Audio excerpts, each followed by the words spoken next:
In the Name of the Mother, written by May Chaplin, read by May Chaplin. Fade in. Interior College Fraternity House, 1969, night. Rock music blares from thigh-high speakers. Strobe lights reveal a jagged look of overused furniture and frenetic partygoers drinking, laughing, making out. Students mingle and drink as 2 bottles of alcohol are dumped into a huge bowl filled with red liquid. Rachel Ray Williams, a nerdy-looking 17-year-old, scans the room, appears lost and confused. A preppy jock sidles up to her, thrusting his knees into the back of her legs. She loses her balance. He catches her. Jock, don't tell me you're already drunk. Ray, very funny. I'm looking for my girlfriend. She said she'd be right back. She knows someone here. Jock, you a freshman? Ray, next year. Jock, wow, the little girl's out past curfew. Ray, I won't tell if you don't tell. He leans close to her ear. Jock, I'll keep all your secrets. Ray pulls away, touches her face. Ray, I'm blushing. Jock, hey, hang with us. We're playing spin the bottle. He motions to a rowdy group of guys clustered in a corner. Ray, the kids' game? Jock, our version. Ray inches toward the guys, strains for a good look. A spinning Jack Daniels bottle stops. The group chants. Guys, chug, chug, chug, chug. A guy in the group downs his drink. A cheer erupts. Ray, I think I'm outnumbered. Jock, oh, math major. He hands her a glass of punch. She smells it. Ray, it's straight alcohol. Jock, or maybe chemistry. Ray, journalism. Ray tastes the punch. She makes a sour face, chokes it down. Ray, we don't drink much where I go to school. Jock, tonight your education is on us. He takes her by the arm and leads her toward the rowdy group of guys.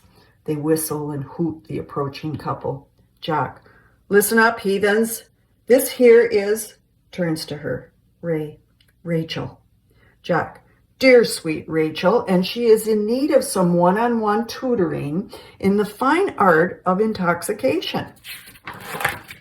With a cheer, the guys encircle her, guiding her to a couch.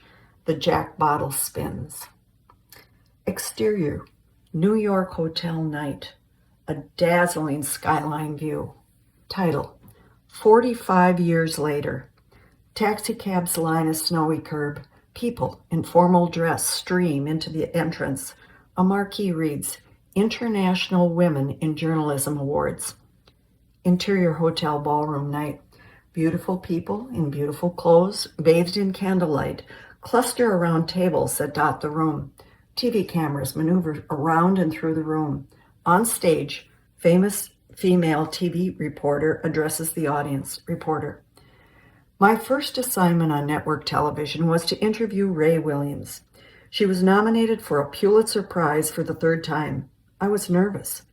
Behind the reporter, a screen shuffles images of Ray Williams, a dignified, intelligent-looking woman at various ages with famous international leaders and people of interest. Reporter, this is the most daring, insightful, confident journalist I have ever read. And when I met her, she smiled and said, I'm kind of boring. Turns to the monitor. Ray, you are everything but boring. The audience laughs and claps. Interior restroom, same.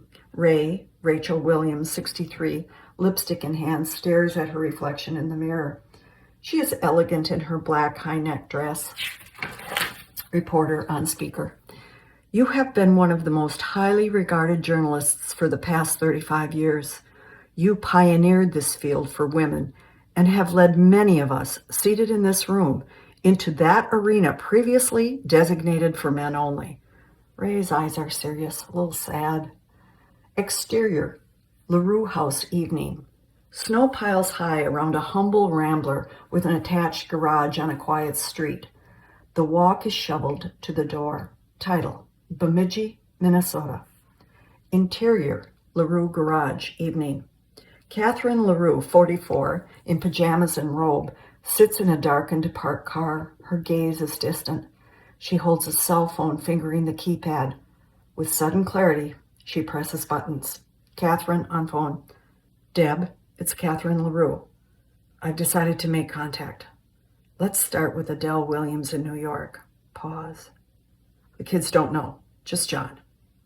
I'll keep it that way until we have facts or at least a lead. Pause. It's time to know the truth. The phone drifts to her lap. She punches it off. The car door opens, casting light into the car. She emerges with a file folder. The car door slams shut. She enters the house.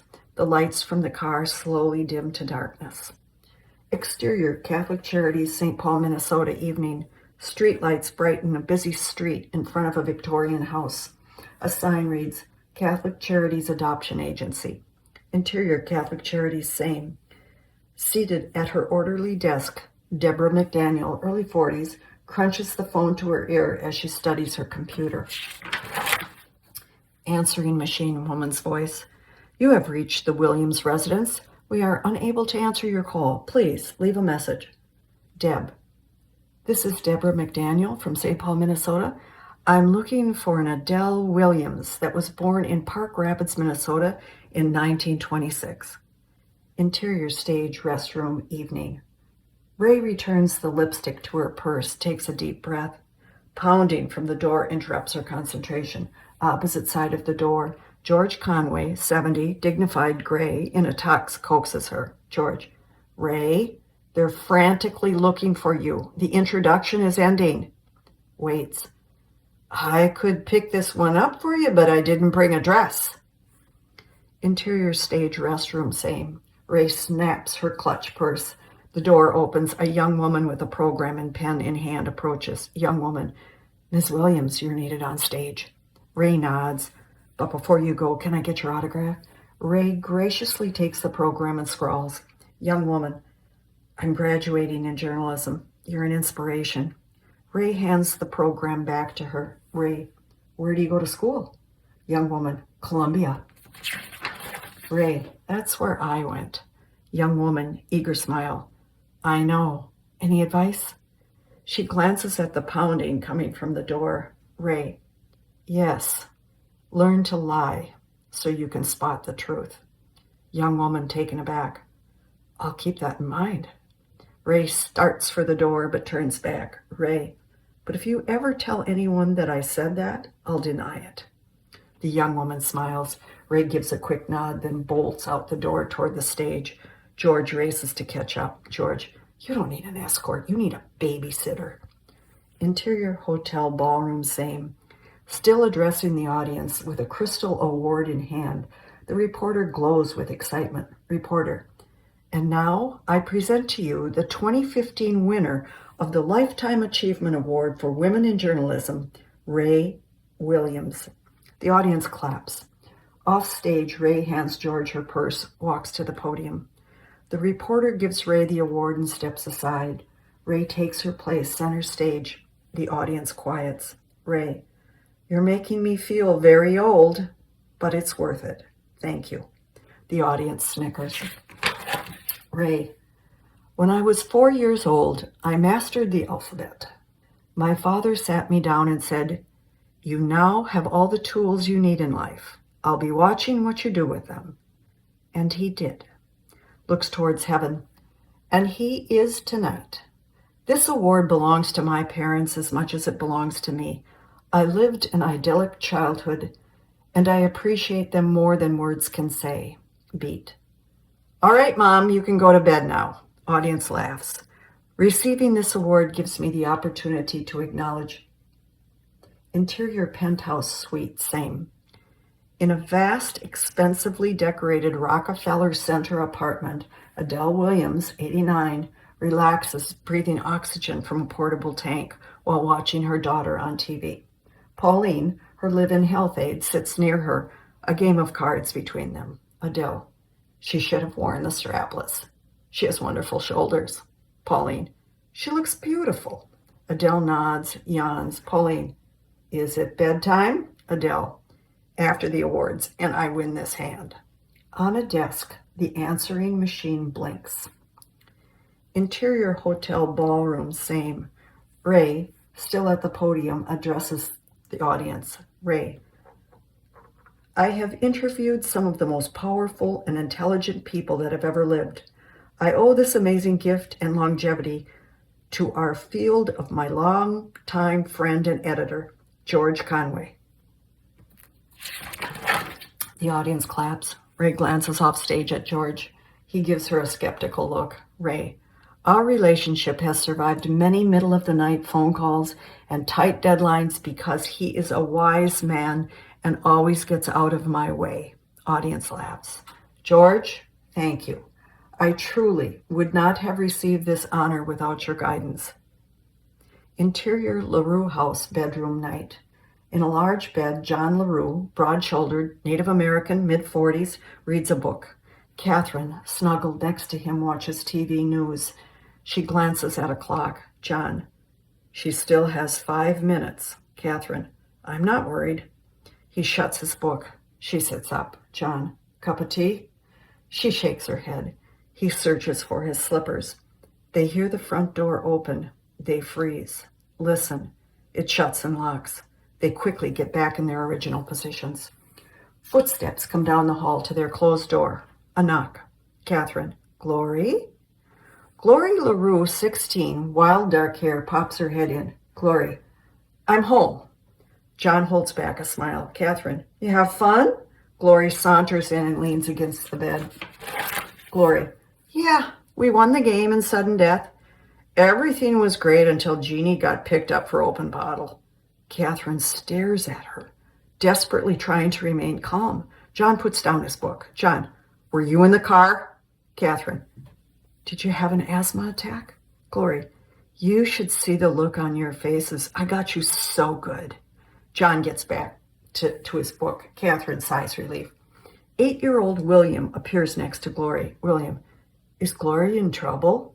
Glory, it's none of your business. William steals a glance at the TV and sees Ray at the podium. Catherine, William, go back to bed.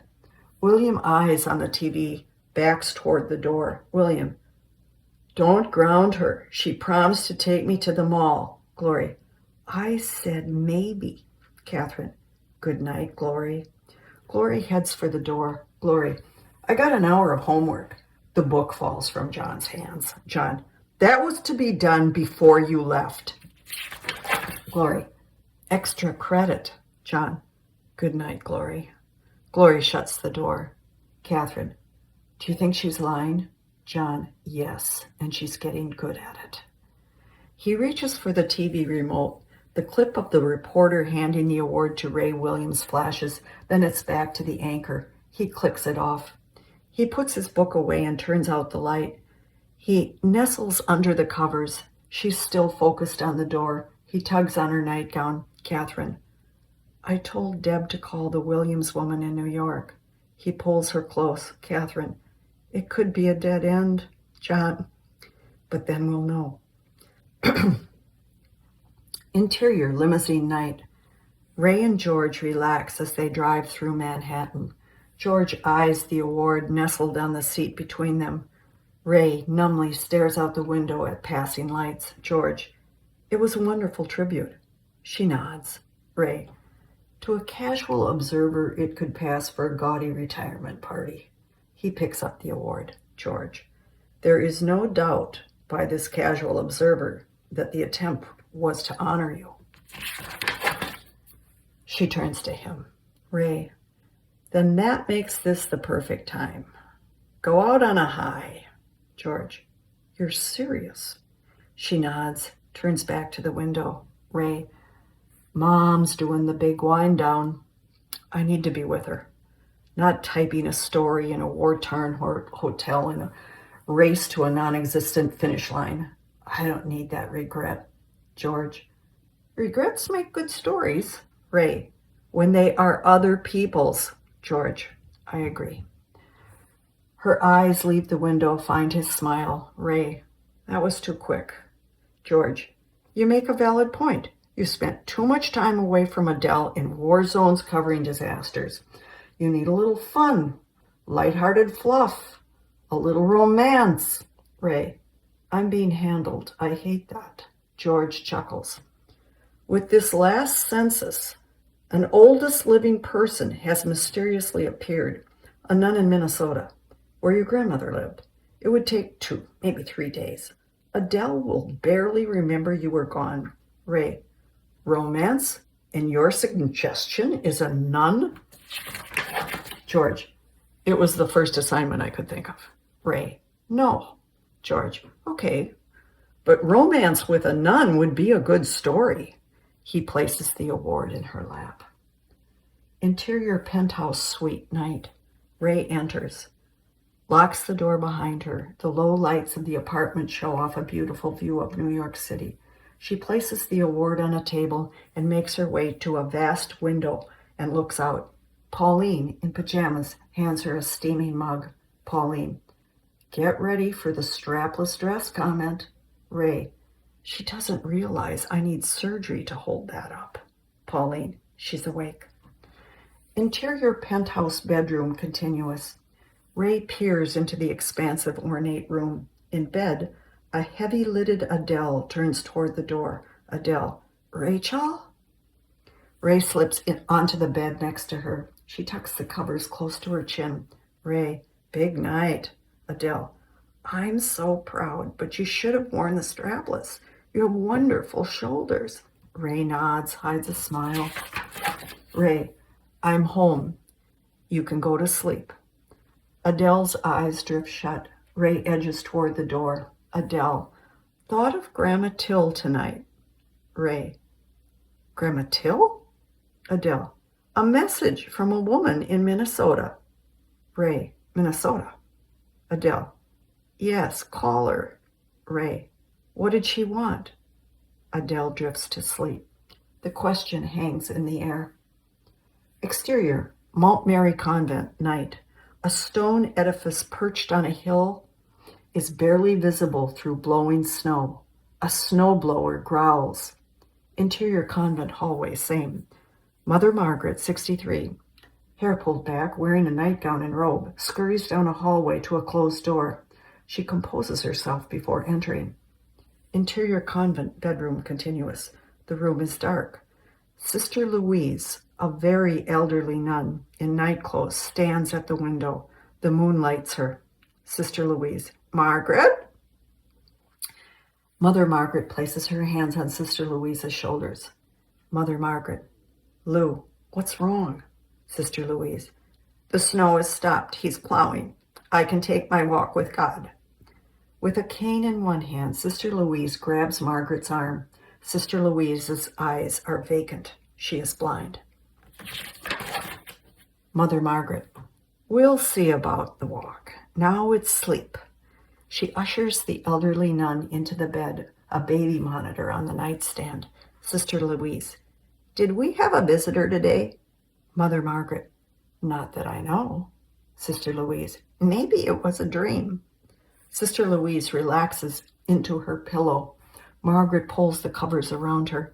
Sister Louise's eyelids close. The low growl of the snowblower suddenly stops. Margaret returns to the window. Exterior convent, same. The white, powdery snowblower haze settles.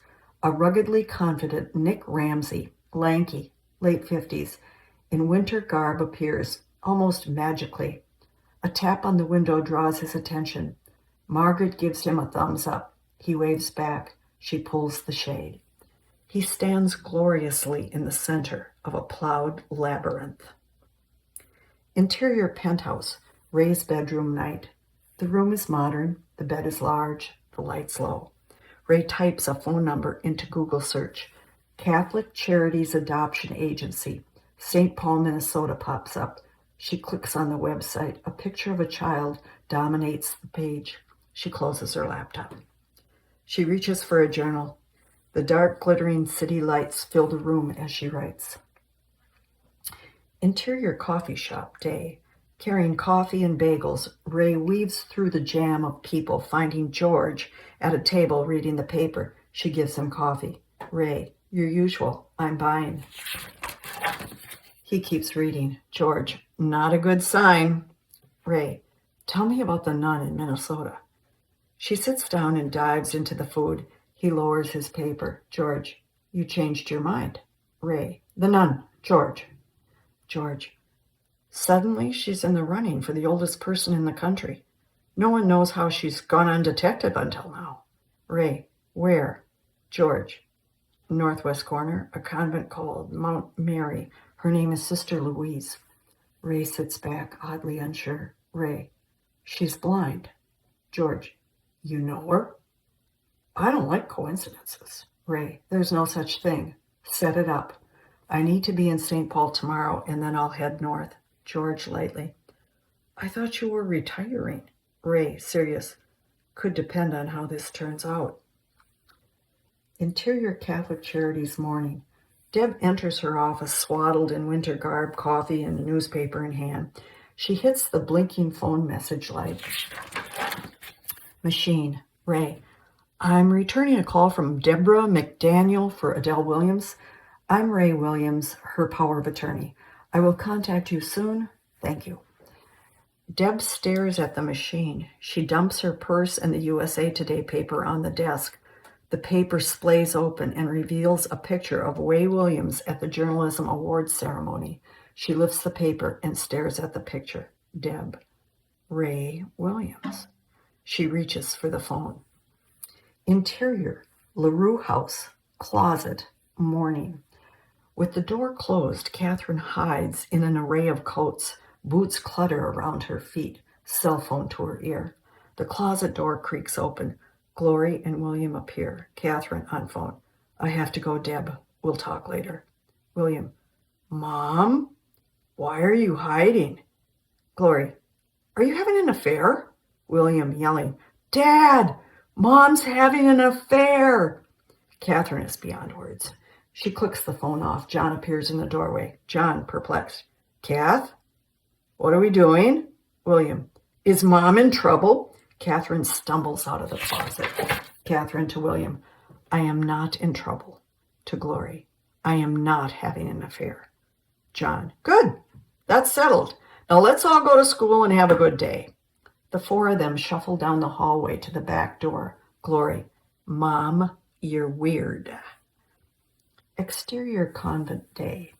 Sister Louise, cane in hand, bundled beyond belief, waddles through the snow-blown labyrinth.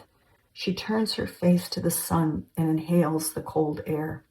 Nick rushes from the convent entry to the nun. Nick, Lou, you gotta come in. There's wind chill. Sister Louise, it's wonderful. Nick clamps down on her arm. Nick, time's up. Sister Louise gives in. They head for the door. Interior convent lobby, continuous. Nick guides Sister Louise to a bench in the lobby. Nick, a magazine wants to interview you. Sister Louise, a visitor. Nick unpeels the layers of clothing from Sister Louise. A trance-like Sister Louise coughs. Nick, I shouldn't have let you out. Sister Louise, a visitor. Interior airplane day. Ray, in first class, unstraps a blood pressure machine from her arm. The flight attendant stops. Flight attendant. Everything all right, Miss Williams? Ray, I'm fine. Just monitoring. Doctor's orders. Could I get a cup of hot water and a slice of lemon? The attendant nods and walks on. Ray tucks the machine in her bag. She pulls out a journal and writes. Interior, Bemidji High School, gymnasium day. On the sideline, John, in sweats, a whistle around his neck, watches the basketball team scrimmage. Catherine approaches. John to team. Box out! Box out! He turns to her. Catherine. Glory has detention. I'll stay. John. Now what? Catherine. Some sort of assignment. He glances at the team. John to team. Don't give the baseline. Back to Catherine. Catherine. Got paperwork to do. I'm here anyway. John. I'll start the pork chops. He rivets his attention to the team. John. Move the ball. Move it. Move it. She holds back a chuckle. Catherine. See you later, coach. She heads for the exit. He heads for his team. Exterior Catholic Charities Adoption Agency day. Ray's four-wheel drive pulls into the parking lot, the sun low in the afternoon sky. Interior Ray's car continuous. She studies the building, the sign. She tosses the car keys into her purse, takes a deep breath. Interior Deb's office continuous. Ray sits on the edge of a chair across from Deb's desk, journal on her lap, pen in her hand. Deb takes her seat behind the desk. She rummages for a file. Deb: I know you're very busy, Ms. Williams. Thank you for responding so quickly. It's a great pleasure to meet you. Ray: I'm here on a story it worked out. Deb: Right time, right place? We're headed in the right direction. Ray: And what direction are we headed? The two women study each other. Deb: I'm looking for answers from Adele Williams. Ray: Adele Williams is an 89-year-old woman with health problems. Don't involve her. Deb leans back in her chair, looks Ray in the eyes. Deb: Adele's mother. Deb finds the file and reads. Deb: Matilda Jorgensen took a pregnant woman into her Park Rapids home in 1969. The woman gave birth to a girl, but the birth mother used an alias on the hospital records. Ray: What's the girl's name? Deb: I can't tell you that. Ray: You're looking for her mother. Deb hesitates. No, the birth mother seems to have died, but she left a letter. Ray sits back. Her pen slides from her fingers to the floor. Ray: A letter. The mother is dead? Deb: Yes.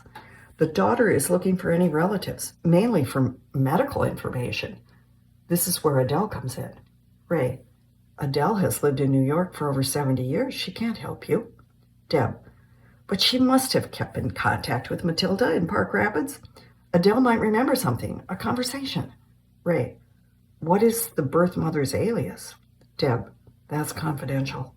Ray: You've got to give me more than that if you want answers. Deb: I'm protecting the daughter's rights. Ray: Why now? Why is the daughter looking now? Deb: She wants information for herself and family. Ray: So she has a family. Deb: I can't say any more. Will you ask Adele? Ray: I guarantee Adele knows nothing about this woman and child. Deb: Please, ask her. Ray: I'll ask. Deb: Good. I'm looking forward to hearing any information Adele can give us. Ray: The daughter, where does she live? Deb: You know I can't tell you that. Ray: Of course, it's confidential. They engage in a steely stare. Ray collects her coat and makes her way to the door. Deb follows. She eyes Ray's pen on the floor, picks it up.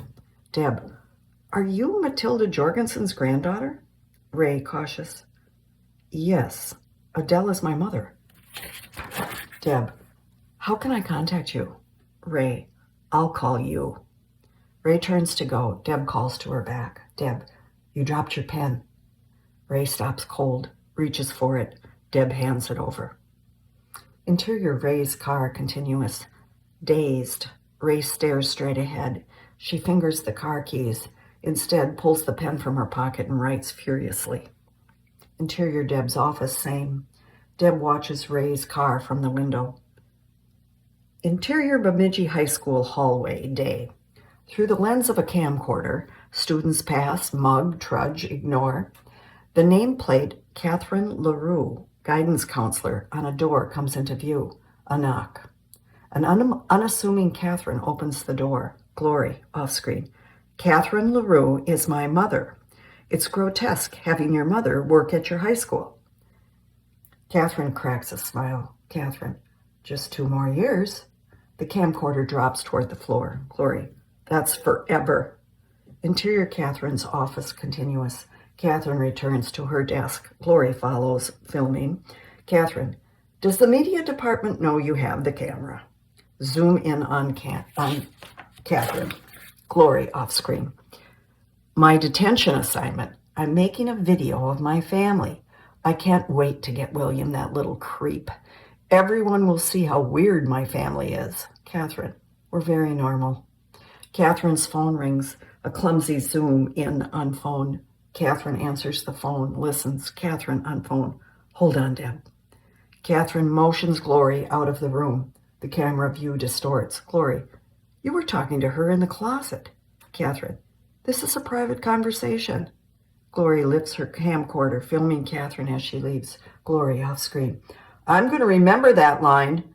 Catherine shuts her door on the camcorder and Glory. Catherine on phone. The Ray Williams? Interior Deb's office, same. Deb's at her desk at the computer. Deb on phone. She said she'd ask Adele. That's it. No phone number. But her news agency is online. Deb reviews Global News webpage. She clicks on Ray's picture. Deb on phone. Hopefully Adele will remember your birth mother's real name. Then we can locate the death certificate and find out cause of death. Interior Catherine's office, same. Catherine stares at Ray Williams' picture on the computer. Catherine, yes, cause of death.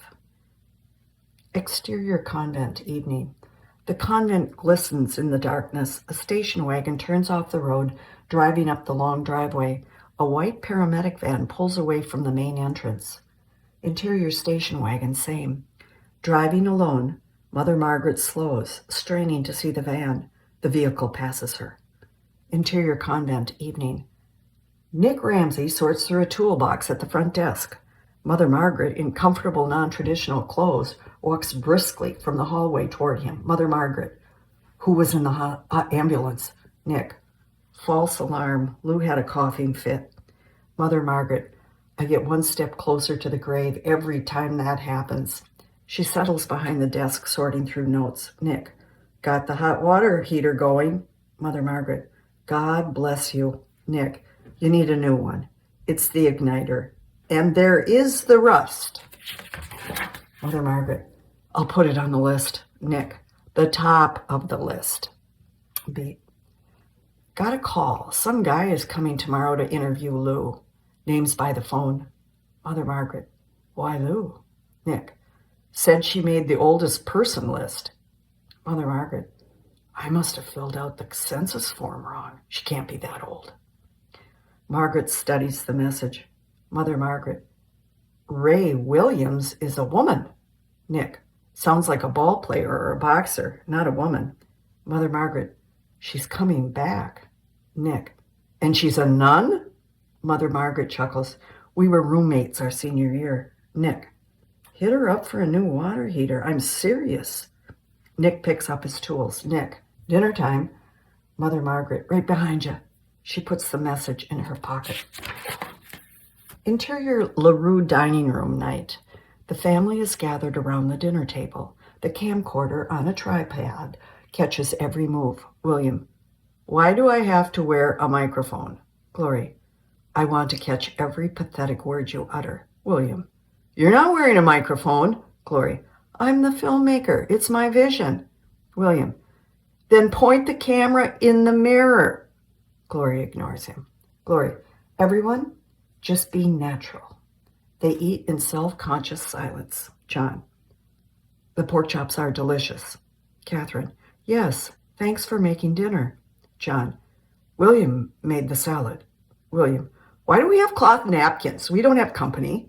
Catherine, it's a special night. William, she's showing off. Glory, maybe I'll put this on YouTube. William, I don't want to be on the internet. John, the internet? Catherine, it's a school assignment. John gives Glory a bewildered, challenging look. Glory, report on how I appreciate my family. John, with a camera? Glory, they said be creative. Interior Ray's hotel room night. It's snowing. From her room, Ray watches skaters in Rice Park, her cell phone to her ear. Deborah's answering machine beeps. Ray on phone. Deborah, this is Ray Williams. Adele has no recollection of a pregnant woman staying with her mother. Beep. Please, tell the woman searching for information that Adele is sorry she can't help. She wishes her the best. Ray clicks off the phone. Her hand drifts to her abdomen. Interior convent, chapel, morning. Still dark. Candles flicker in low light. 40 elderly nuns recite morning prayers. Kneeling near the exit, Mother Margaret, head bowed, knuckles laced under her chin, automatically moves her lips. Nuns. Blessed is the fruit of thy womb, Jesus. Holy Mary, Mother of God, pray for us sinners now and at the hour of our death. Amen. Margaret crosses herself and hurries out. Exterior gas station morning. Ray pumps gas into the four-wheel drive. Her breath is visible. She blows on her bare hands to warm them. Interior Deb's office morning. Deb works, talks, and drinks coffee. Deb on phone. Adele wishes you well. Ray says she remembers nothing. I'll keep looking for a death certificate. Interior Catherine's office, same. Catherine, with the phone to her ear, stares at the Global News Net website. Catherine on phone. Ray knows something about my mother. I'm positive. She clicks on Contact Us and types, help me locate Ray Williams in Minnesota. Please forward this request to her. Catherine LaRue. Series of shots. Day. Ray speeds down a city freeway. She turns in a radio station. She passes through bleak, snow-covered farmland. She stops at a red light in a small town. Workers hang Christmas decorations from city streetlights. The light turns green. A horn honks. She drives. More snowy open spaces, less traffic. A farm report on the radio. She passes a city sign on the side of the road. Park Rapids. She slows and views the town with the awe of a child. She pulls up in front of a remodeled coffee shop. End series of shots. Interior Ray's car. Day. She stares at the coffee shop. A nostalgic smile creeps across her face. The coffee shop dissolves into an old-fashioned gas station. A gray-haired giant of a man, Grandpa Ray, the name Ray on his shirt, pumps gas, laughs with the driver. An 8-year-old Rachel, clings to him. A spry Grandma Till, white bun of hair on top of her head, scurries from the doorway with a plate of cookies. The driver takes a cookie. Young Rachel sneaks one. They laugh. A laughing Grandpa Ray dissolves from the picture. Young Ray becomes a ponytailed, very pregnant teenage Ray, wearing Grandpa Ray's shirt, pumping gas to the same driver. Grandma Till offers the driver a cookie. Ray sneaks one. The gas station morphs into the coffee shop. It's snowing. Interior coffee shop. Day. Coffee drinkers cluster in the remodeled gas station adorned with historic pictures of Park Rapids.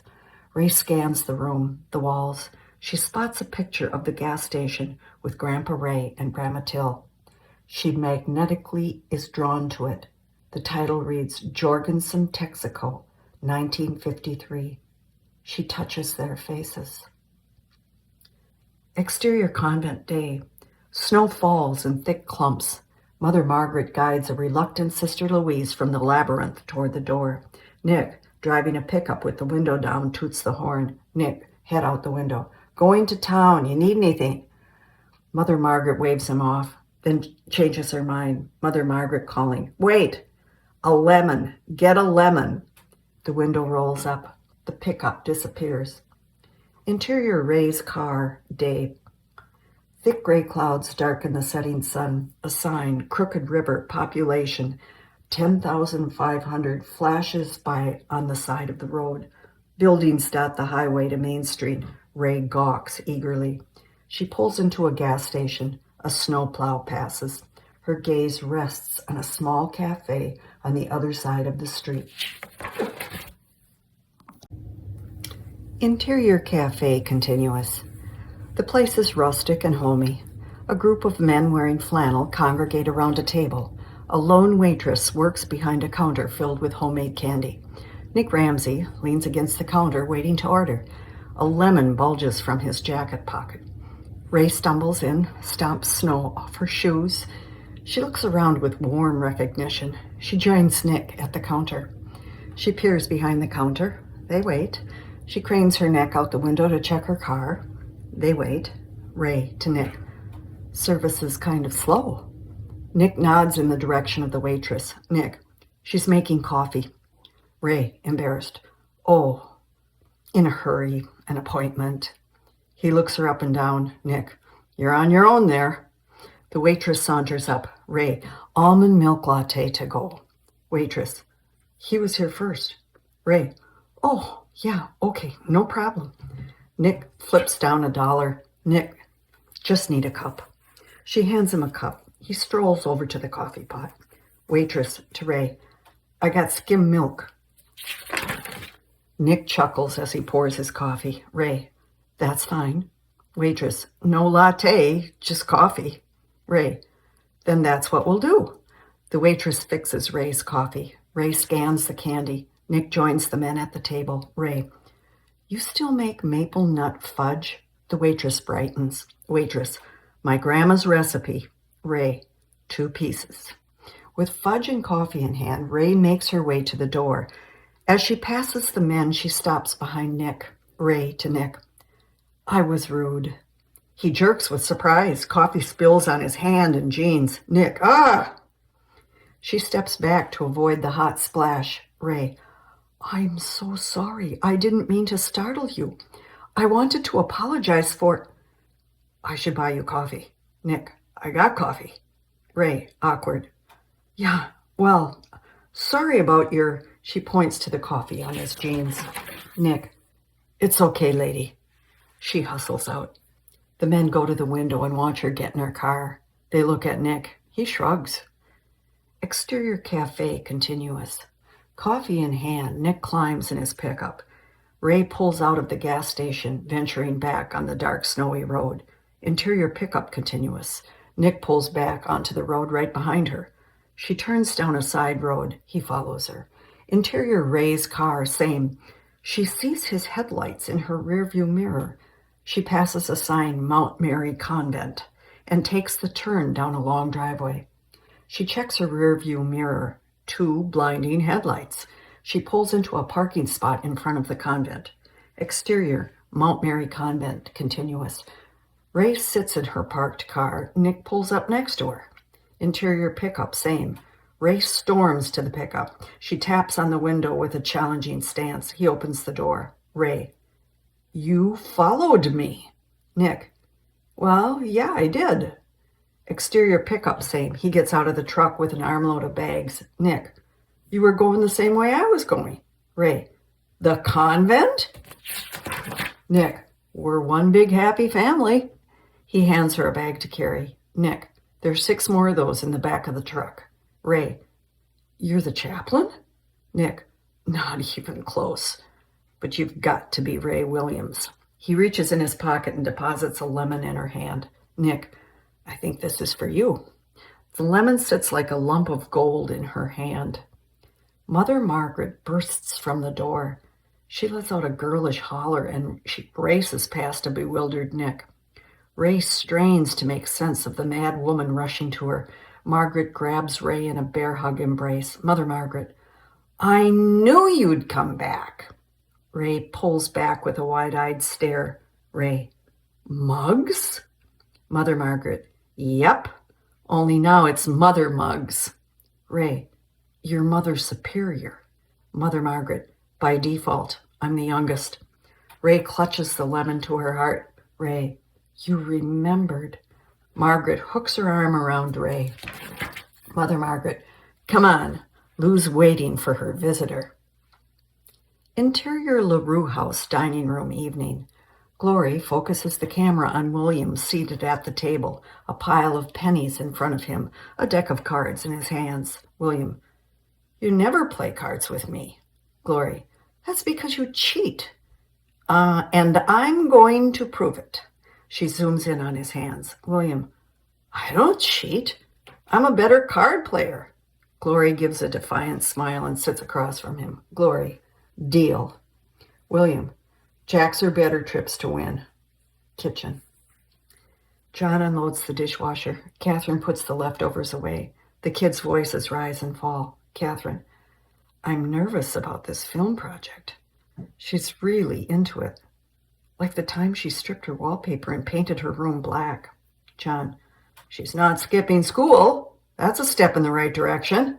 Catherine eases onto a chair, elbows on the table. John, any news from Deb, the social worker wizard, the family finder guru? Catherine, What's that supposed to mean? John, cautious. Nothing. She's just a little intense. Catherine, this is an intense situation. Not knowing what I'm genetically predisposed to and how it will affect our children is a pretty big thing. There could be heart disease looming in my future, and I'm eating bad fats. John, we'll switch to good fats. Catherine, that's not the point. John, then what's the point? She gives him a lost, defeated glare. Catherine, I'm not sure.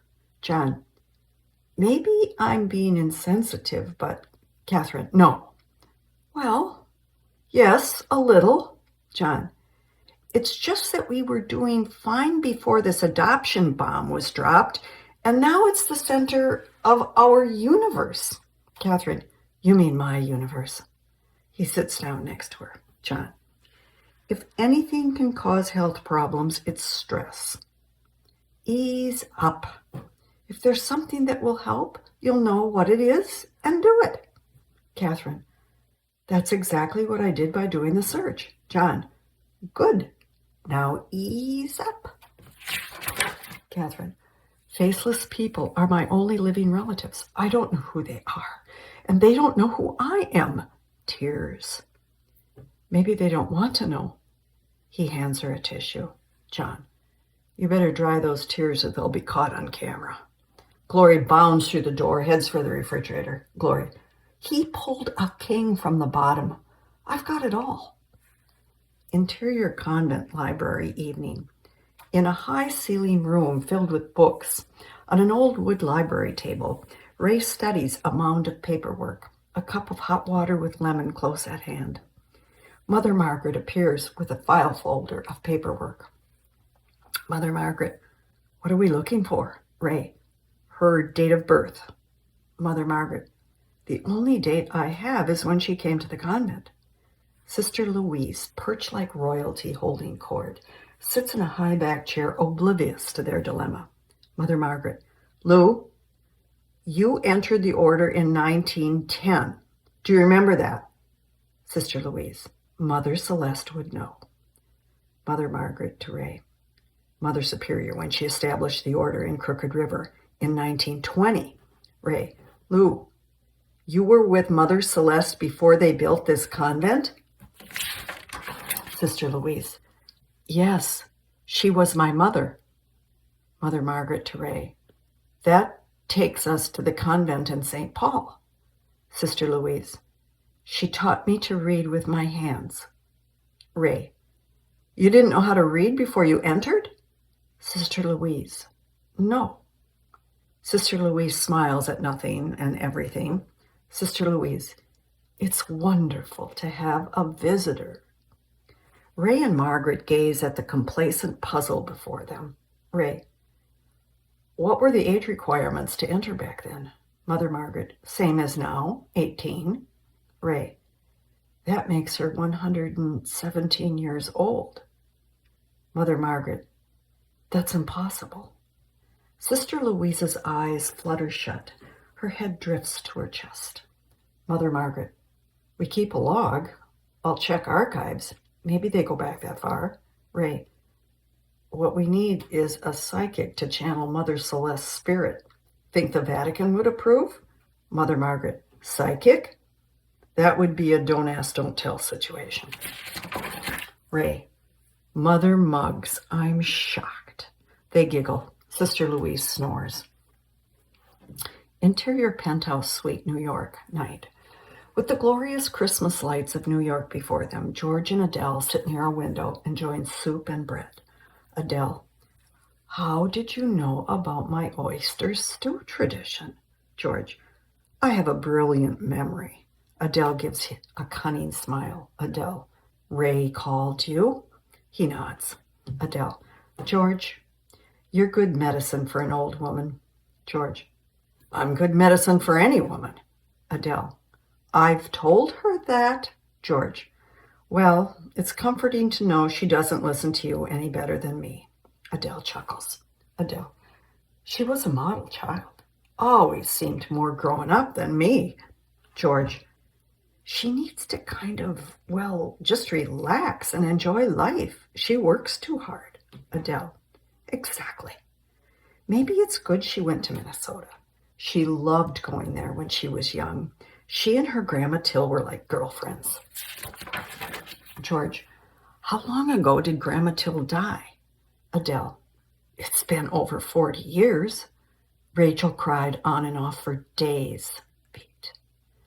I hope this trip doesn't make her sad. George. I sent her to interview an old nun, Adele, where she went to school. There was a call from a woman. George. What woman? The Rockefeller tree explodes with light through the window. Adele sighs with awe. Delight dances on her face. Adele. My husband made me promise that I would never be alone when they light the tree. Thank you, George. George.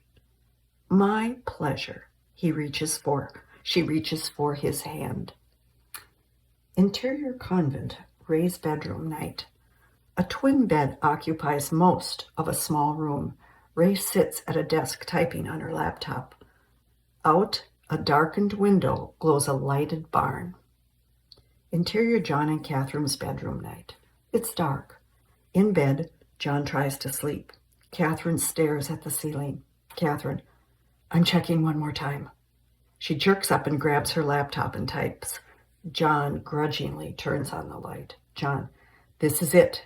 This is the last time. Promise me. I'm dying here, Kath. Catherine, I promise. Catherine stops cold. Her hands leave the keyboard. Catherine, Ray answered.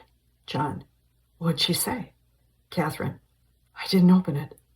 He guides her hands to the keyboard. John, open it. She clicks and reads. Catherine, I am in Minnesota. I am unfamiliar with your name. What is it that you wish? I plan to leave the state in a few days. Ray. Catherine types with a vengeance.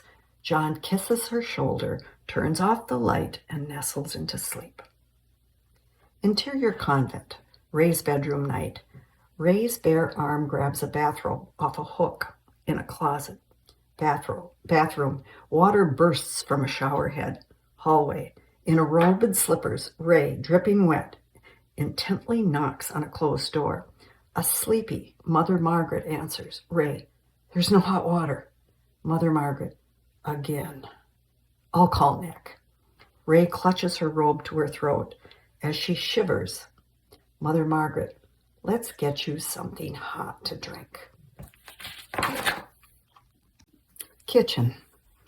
A whistling tea kettle is pulled from a gas stove, the flame turned off. At a small table in a large kitchen, Margaret pours hot water into cups. Ray slips a lemon wedge into hers, a tea bag in the other. 2 pieces of fudge between them. Ray, a nun. Sorry, but I'm not remembering rules and chapel being your priority list. Mother Margaret, I know. I came back to visit after the school closed in 78. Check on the old gals. And they were so naive and needy and... Ray, you couldn't leave. Mother Margaret nods. And now they leave me, one by one. Ray, any regrets not having a family? Mother Margaret shakes her head. I got my hands full. Ray, they're lucky they have you. Ray slides the fudge to Mother Margaret. Mother Margaret, the last time I ate this fudge, we drove to your Grandma Till's. Ray, I remember that. They each take a piece. Mother Margaret, the fudge was on the dash and melted. Ray nods, laughs. Ray, and we ate it anyway. Nick saunters in. He pulls a chair to the table. His tired head drifts down to see Ray's bare leg peeking from her robe. She pulls the robe over her leg. Nick, the pilot's lit, but no guarantees for how long. Mother Margaret, you always get it going. Nick, it's corroded and old. Maggie, you need a new hot water heater. Margaret winces. Nick gets up to leave. Nick, I'll get up at 4 and make sure it's lit. You'll have hot water in the morning. To Ray, sorry about the inconvenience. Ray, thanks for a hot shower. His eyes dart around, then rest on her with a shy smile. Ray, what's so amusing? Nick, reluctantly. My thought. Ray. And that would be, Nick, that, well, cold showers are useful. Both women stare at him. Nick, I'll check the pilot light. To Ray. She needs a new hot water heater. He saunters off, the women watching. Ray, he calls you Maggie? Interior convent, Ray's room. Night. A beeping pulls Ray awake. She turns off the alarm. It's 4 o'clock. She grabs her bathrobe and slides in on her slippers as she heads out the door. The lighted barn catches her eye. Boiler room. A disheveled, sleepy Nick examines the hot water tank. With a lit gas igniter, he strains to light the pilot light. Ray cautiously approaches. Ray. Nick? He jerks in shock, the lit igniter flying from his hand. Nick. Geez, Ray, you scared the living shit out of me. Ray. Sorry. Really, sorry. She picks up the igniter and gives it to him. In his other hand, she places a check. He studies it. Nick, you are thankful for a hot shower. He tucks the check in his pocket. Ray, it's for a new hot water heater. Nick, good. I'll finally get some sleep. He lights the pilot. Ray, and where do you sleep? Nick, that's kind of a personal question. Ray, well, when you're here. Nick, a studio in the barn. Maggie hired me when I got community service. Ray, like court-ordered community service? Nick, it's the only kind I know. He picks up his tools. Ray, for what? He gives her a wide-eyed, cautioning glare. Ray, another personal question. Nick, I ran drugs across the Canadian border. Off her look. Prescription. For friends. Ray, Mother Margaret? He laughs, heads down the hall. Nick, anyone ever tell you that you're downright nosy? Good night, Ray. He saunters away. Ray, more like good morning. Nick calling. If you're still writing checks, she could use a new furnace. Interior LaRue kitchen, morning. Glory pours a glass of orange juice, 2 pills beside it on the counter. With a serious, thoughtful look, she downs them. William pokes her. She grabs the camcorder from the counter and points it at him. He mimics an asthma attack, gasping, choking. Glory, you are such a loser. Catherine enters, drawn and half put together. Catherine, William, that's enough. William slinks back to a bowl of cereal. Catherine pours a cup of coffee. Glory, Mom, are you sick? You look awful. Catherine, I couldn't sleep. Glory, you can't go to school like that. Catherine, I've heard that before. Glory points the camcorder at Catherine. She picks up her coffee and heads for the door. Catherine, I really dislike this assignment. William, Mom, are you mad? Glory turns the camcorder on William. Interior convent, Ray's bedroom, morning. Sunlight tumbles into the room, making the computer screen unreadable. The bed is made, the room orderly. Dressed, Ray opens the door to the hallway. An old book lies on the floor, a note attached. She picks it up and reads, This should help. She opens the book and finds a baptismal certificate for Louise Mahoney, dated 1910. Sister Louise's bedroom, day. The room is neat and sparse. Ray sits in a chair and opens the old book. In ornate penmanship, the title page reads, The History Log of Mount Mary Convent, 1922 to 1925. Mother Celeste Mahoney. Ray points to the word Mahoney. She unfolds the baptismal certificate and compares the names. Mahoney. With book in hand, Ray looks out the window. As if in a trance, a bundled, sure-footed Sister Louise, deep in meditation, walks the sun-dried labyrinth. An empty bench borders the sidewalk. Flashback. Same bench. On a beautiful fall day sits an 18-year-old Ray. A serene, younger Sister Louise walks the labyrinth. Tears stream down Ray's face. Emotion catches in her throat. Sad sounds escape. Sister Louise stops her meditation and turns to her. Sister Louise. Who's there? Ray. It's Rachel Williams, sister. Sister Louise. You're crying. Ray, I'm kind of in a mess. Sister Louise, how can you even think such a thought on a beautiful day like this? Ray cries harder. Sister Louise sits next to her. Sister Louise, dear girl, it can't be that bad. Ray, it is. I'm having a baby and no one knows. Ray clutches her and sobs. Sister Louise strokes her hair, a complacent, loving smile on her face. Sister Louise, a wonderful thing is happening to you. Don't you know that a baby is an opportunity to love? One of the best. Ray, not this time. Not for me. End flashback. Ray wipes tears from her face. Interior Bemidji High School, John's office day. John, whistle around his neck, scribbles paperwork at a desk. Catherine enters with 2 mugs of coffee. Catherine, Ray answered. He takes a mug from her. John, it must be good news. You're not weeping. Catherine, it is, and I'll overlook the weeping remark. She's north of here and has to come south. She'll meet with me. Answer my questions. John, with Deb. Catherine, I'm not involving Deb. John, Kath, Ray could have information that's maybe hard to hear. Drive down to St. Paul. Meet with her there with Deb at the agency. Catherine, it's all arranged. Ray is coming to Bemidji. John, but you could change that.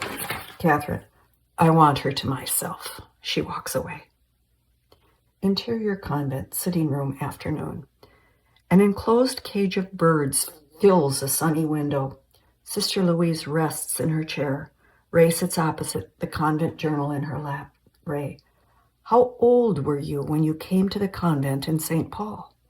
Sister Louise, Mother told me I was a baby. Ray, whose baby? Sister Louise, I was a foundling. Ray absorbs the information. Ray, so the nuns raised you. Sister Louise, I was their sister. I will see them in heaven along with Mother. Ray, did you ever ask them to find the mother that gave birth to you? Sister Louise, my life was with her, not meant to be. I was surrounded by so much love here. This is my home. Ray, but she was your mother. Sister Louise, Mother Celeste was my mother. The birds flutter and chirp. Sister Louise immerses herself in the sound. She attempts to stifle her raspy cough. Ray is lost in thought. Interior LaRue dining room night. The camcorder is pointed at the family as they eat. A ski mask covers William's face. Glory, William, everyone will still know it's you. William slowly protrudes his tongue at her. Glory, keep it up. I love it. John and Catherine eat, ignoring this. John, had a good scrimmage. We can win if we make them play our game. Catherine, it's away, isn't it? John, yeah. I'll be back late. Glory, you should come. Glory, nah, there's a hockey game. William, but you can't play, remember? Glory, shut up. Catherine, both of you stop it. To William, she's just watching the game. Glory, yeah, just watching so my parents don't freak out that I'll keel over and die. Catherine, Glory, that's not fair. Glory, I should go live with Grandma LaRue on the reservation. They don't have a hockey team. You won't worry. Your precious little girl will be safe. John, Glory, you're not going to school on the reservation. Glory, I'm sick of being told what I can't do, sick of being afraid, not doing what I want. Maybe you're all wrong. Maybe the pressure you put on me causes... A stunned look flashes on her face. She gasps for air, struggling to breathe. She throws her fork down and rushes to the kitchen. Catherine calls, the inhaler is on the counter. William pulls the ski mask up and peers into the kitchen to get a better look at Glory.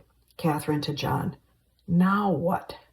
John, she could just practice with the team. Not too much exertion. Catherine thinks, I'll talk to the coach. William, is Glory in trouble? Catherine and John, no! Interior convent, Ray's bedroom night. Through the darkened window, the barn light glows. Ray types on her laptop. She reads, corrects, presses buttons. There's a tap at the door. Ray calls, come on in. Mother Margaret enters with a tray of dinner. She hands Ray a cup of steaming water and lemon. She sits on the bed. Ray, George will print the census mistake in the next issue. Not the oldest person, only 103. Margaret Mary, a remarkable 103. Ray, I'm glad I saw her one last time. Mother Margaret nods. So you're leaving? Ray, early. Got a meeting in Bemidji, then a plane to catch. Mother Margaret, thanks for the hot water heater. Ray, a check for the furnace will be coming. Ray looks out at the barn. Mother Margaret, Nick tends to be a tad outspoken. Ray, I sort of like it. What does he do out there? Mother Margaret, he's an artist. Ray nods, eyes still on the barn. Ray, you're in excellent creative hands. Interior, Sister Louise's bedroom morning. Classical music plays. A tea bag dunks repeatedly in a teacup. The hot water clouds. Sister Louise sits in a chair making tea. Ray, coat over her arm, sits down on the bed. Ray, Sister Louise, it's Ray. Sister Louise, I'm so glad you came to visit. You were kind to ask about me. Ray, I wrote a story about your life. Sister Louise, it's been a long one. Ray, yes, and each day of it you've given us all an opportunity to love. Sister Louise nods. Those are wise words. Ray, you said them to me a long time ago. Sister Louise sips her tea, her mind and eyes wandering. Ray, I'm here to say goodbye. Sister Louise, God will guide you in your journey. Ray, I'm sure he will. Ray gets up, pauses at the window, the labyrinth in view. Ray, to this day, when I travel and find a labyrinth, I think of you. Sister Louise, my daily walk with God. Ray, goodbye, Sister Louise. Sister Louise tries to speak, cough, tries again, excited. Ray waits patiently for her words. Sister Louise, the baby. How is the baby? Ray freezes. Sister Louise hungers for her answer. Ray, she's grown. She has a family, very happy. Sister Louise nods with pleasure. Soothing sounds escape. Sister Louise, God has blessed her, and you. Sister Louise drifts off to her own reverie. Tears come to Ray. Exterior Bemidji restaurant day. Ray pulls into the parking lot of a restaurant. Interior Ray's car continuous. Ray looks at herself in the visor mirror. Deep breath. Interior restaurant continuous. Seated at a booth with coffee, Catherine, wearing a red scarf around her neck, stares at the door. Ray, journal in hand, enters. Catherine waves excitedly. Ray smiles, heads towards her. Catherine, thank you for stopping. I know you are very busy. Ray slides in across from her. Ray, it just seemed to work out. Catherine, words tumble out. My parents drowned in a boating accident 3 months ago. I didn't know that I was adopted. I've been searching ever since. Your grandmother knew my birth mother. Tears stop her. Ray is taken aback. Catherine, sorry. I'm excited to meet someone that may be able to help me. Ray, I'm not sure I can. Waitress approaches. Ray, I'd like a pot of hot water, like for tea, only no tea, and a lemon from the bar. The waitress nods and disappears. Catherine, interesting. Lemon and water. Ray, it's good for digestion. That's what Grandma Till always told me.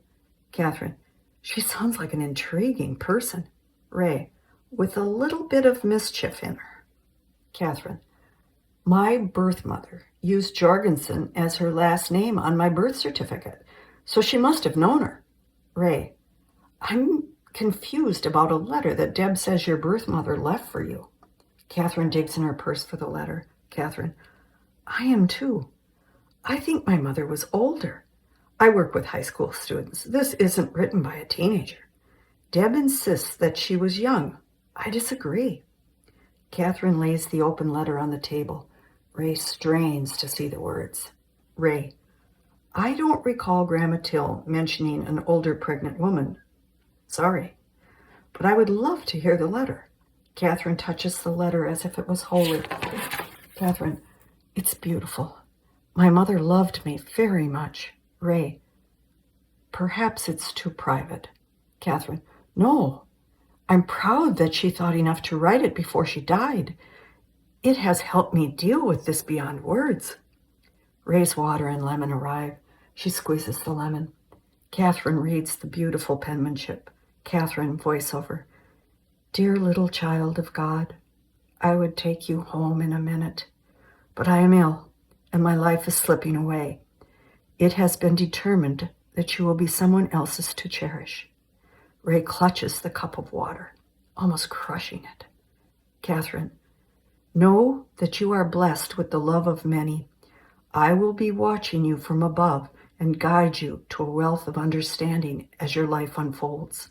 Someday you will meet those that are absent as you grow up, and I will rejoice in the plan of destiny. Chokes up. With much love, in the name of the Mother. Catherine looks up from the letter. Ray is flooded with memories and feelings, a distant look on her face. Catherine, I'm sorry. I've upset you. Catherine's phone rings. She checks the number, answers. Catherine, hello? Pause. Is she hurt? Pause. I'll be right there. Catherine grabs her purse in a frenzy. Catherine, I'm sorry. I have to go. My daughter had an accident. Ray reaches for the letter. Catherine stands. Catherine, oh, there's a P.S. It's cute. We call you Mary Lou. Ray is stunned, ashen, unable to move. Catherine tucks the letter in her purse. Catherine, if you think of anything, please call. Goodbye. Catherine shakes Ray's limp hand, then hurries to the door. Ray watches her run to her car and drive away. Ray's chin falls to her chest. Flashback. Interior Grandma Till's car day.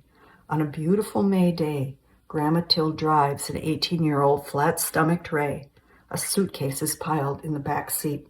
The radio plays Hello, Mary Lou by Ricky Nelson. Ray, she's my Mary Lou. Ray cries hard. Her head falls to Grandma Till's lap. Grandma Till strokes her hair. End flashback. Tears stream down Ray's cheek. The waitress touches her. Waitress, ma'am, are you all right? Ray just keeps crying. Interior hospital emergency room day. Glory in bed, camcorder in hand, films Catherine and a doctor in a hallway talking, referring to her. Catherine walks to her. Glory, I'm fine. It's a bruise. Catherine, you took a puck to your heart. Glory, it's a muscle. Catherine, you had an asthma attack. And you weren't going to tell me. Catherine gives her the stern look of a frightened mother. Catherine, you've got enough of my scared-to-death mother look. Put the camera down. Glory turns off the camcorder. Catherine goes to her side. Catherine, you can't go on the ice with the team. Not even for practice. Glory, just assist the coach off the ice. Catherine, Glory, we trusted you. Glory lays down her back to Catherine's worried face. Catherine, I know this is hard to give up. Glory, you don't know. Catherine, softening, reaching. Glory. Glory pulls away from her. Glory, I'm glad I did it. I took the hit and I made one last goal. Glory closes her eyes, shutting Catherine out. Interior Ray's car day. Ray drives down a freeway. She stares at the road almost in a trance. A light snow is rhythmically cleaned away with the windshield wipers.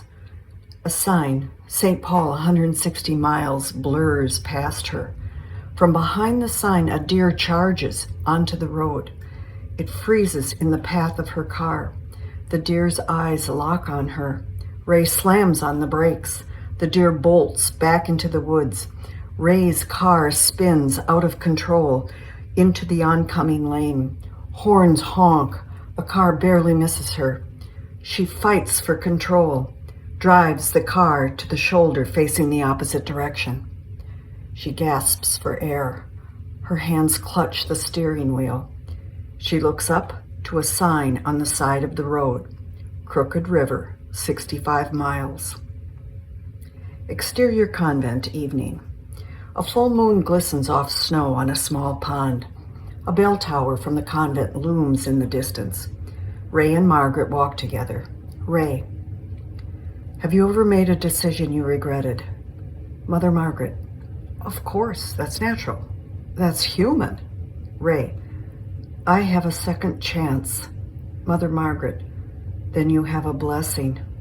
Ray: did you wonder why I went away senior year? Mother Margaret: we were told it was a family emergency. Ray: I had a baby. Margaret stops. Ray takes her by the hand and pulls her to keep walking. Ray: I gave her away, and now she's looking for information. I met her. Mother Margaret: a reunion. That's like a miracle. Ray: she thinks her mother is dead. Adele knows nothing about anything. They sit by the frozen pond. Ray: I know what I should do, but I'm afraid. Mother Margaret: of? Ray: that I made the wrong decision, and no matter what I do, I can't make it right. Mother Margaret: is this about being right or being at peace? Ray's eyes water with emotion. Ray: I want both. Margaret nods with understanding. Mother Margaret: she'll ask about the father. Ray, apprehensive: I know. Margaret waits for more information. Ray's head lowers in humiliation. Mother Margaret: claim her. She's your daughter. Margaret's arm encircles Ray. Ray's head rests on her shoulder. Mother Margaret: and a few prayers wouldn't hurt. Interior convent, Ray's bedroom night. Moonlight streams in. Ray sits on the bed, gazes out into the darkness, her cell phone and blood pressure cuff within reach. She leans against the window, mesmerized by the lighted barn. Convent chapel, same. A match ignites from an existing flame. It touches the wicks of 3 votive candles. Margaret, in her bathrobe and slippers, kneels at the communion rail, crosses herself, and bows her head. Interior barn night. The old structure has been renovated into a glass-blowing workroom. The open furnace glows. Tables of beautiful glass objects sparkle. 60s rock music plays. Nick, wearing safety glasses, leans against a workbench, blowhose in his mouth, twirling molten glass on a blowpipe. The action is hypnotic. Ray, off screen: Nick! Nick! Nick jerks away from his intense concentration. He glances to her, then back at the moving glass as it distorts and morphs into unwanted shapes. Ray edges closer to the action. He quickly moves the volatile glass into a bucket of water. Relieved, he sits on the workbench, takes off his glasses. Nick: you've got to stop scaring me while I have hot things in my hands. I could be injured. Ray hides a smile. Ray: yes, sir. He regains his composure. Ray: what did I wreck?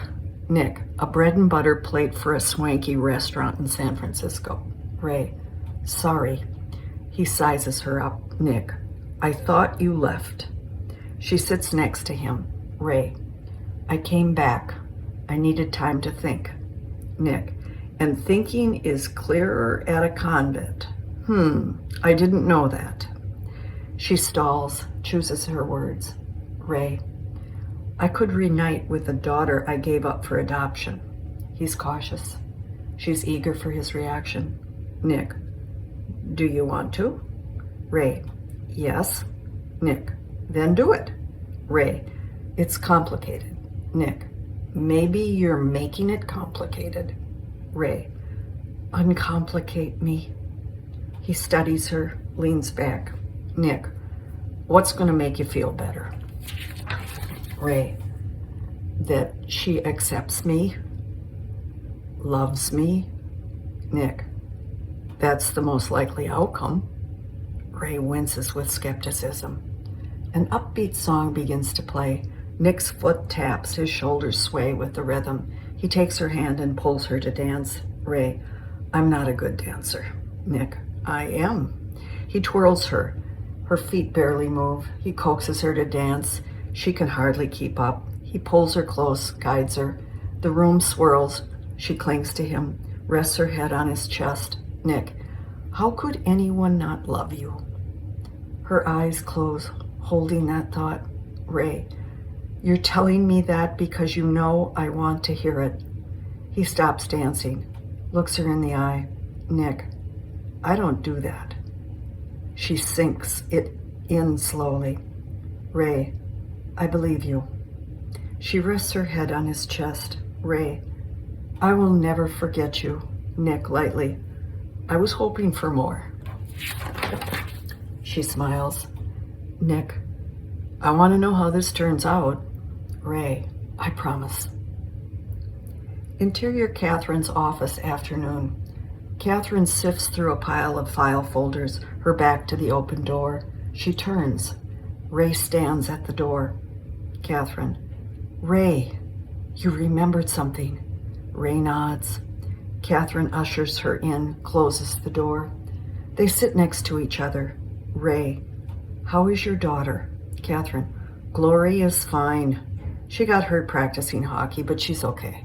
Ray, Glory, a beautiful name. Catherine, she's a pistol. Ray, does she look like you? Catherine, no, she looks like her father. Ray searches Catherine's face. Catherine, what did you remember? Ray hesitates. I know who wrote the letter. Catherine, you know who my mother is. Ray, Grandma Till wrote the letter. Catherine, your grandmother. Ray, you were born May 24th, 1970 at 2:40 p.m. at St. Joseph Hospital in Park Rapids. Catherine, that's right. Ray, I didn't know Till wrote a letter. I wasn't sure you were mine until the P.S. Mary Lou. Catherine, you are my mother? Ray, yes. Catherine, do I have any brothers or sisters? Ray, no, I never married. Catherine, and my father? The question hangs. The pile of folders on the desk slide to the floor, one by one. They stare at the mess. Catherine, you don't know. Ray, I was at a party. I was drinking and I passed out. Only the nuns and Grandma Till knew about you. Catherine, you were drunk. Ray, I was irresponsible. Catherine, you're saying I was a mistake. A flood of tears comes to Catherine. Ray, it wasn't like that. Unmarried Catholic girls gave their babies away. That's what was done back then. Ray reaches out to comfort her. Catherine pulls away. Ray, it was never about me. I wanted you to have a family. Catherine, really? I'm thinking you were afraid Mommy and Daddy would be very disappointed in their smart, pretty girl. Possible cut off the gravy train. Ray hangs her head. Ray, there's no point in being cruel. No one wins that. Catherine, who wins with the truth? Ray, maybe this isn't about winning. Catherine takes a deep breath, composes herself. Catherine, who did you tell before now? Before I dug up your past? Ray, no one. Catherine, because you wanted no one to know. Ray, I believed you needed a mother and a father. Catherine, you knew I was alive and you never looked. You never looked. Ray, I knew you'd look when you were ready. Catherine, but what if I had died? You would have never known. You didn't care. Ray, that's not true. Catherine, I think you should go. Ray, please, let's talk this through. Catherine, we're done talking. Catherine opens the door. Catherine, Ray, go. Ray looks to Catherine with a pleading stare. Catherine turns away. Beaten down, Ray leaves. Interior Ray's car, night. Ray sits motionless. The silence is deafening. Snow falls on the windshield. The whiteness of the snow becomes the white sheets on a hospital bed. An 18-year-old Ray, dressed to leave, suitcase by the bed, holds newborn Mary Lou. Grandma Till sits next to her, adoring the child. A nurse comes in and removes the baby from Ray's arms and walks down the hallway. Clutching each other, Ray and Grandma Till watch until the baby is out of sight. The white baby blanket bleeds into a blanket sheet of paper in Ray's journal on her lap in her car. She holds a pen limply, tears puddle on the paper. She stares at the snow-covered windshield. Exterior Ray's car, same. The car appears as a white cocoon, a lone vehicle in the school parking lot. Interior, LaRue kitchen, night. With a spatula in hand, watching grilled cheese sandwiches fry, Catherine numbly stands at the stove. William does homework at the table. William, are we having soup? Mom, are we having soup? She turns to him, a blank look on her face. William, we always have tomato soup with grilled cheese sandwiches. Catherine, yeah, we'll have soup. How's the homework going? William, do you think Dad can help me with my math? Catherine, he'll be home late. I'll help you.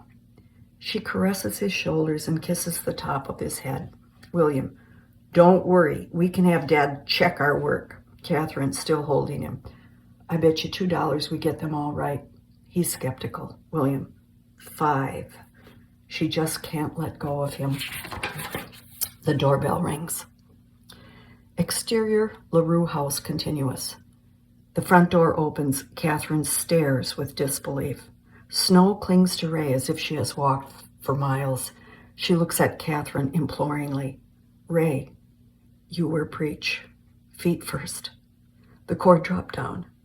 With each contraction, the oxygen was cut off. To save you, they took you cesarean.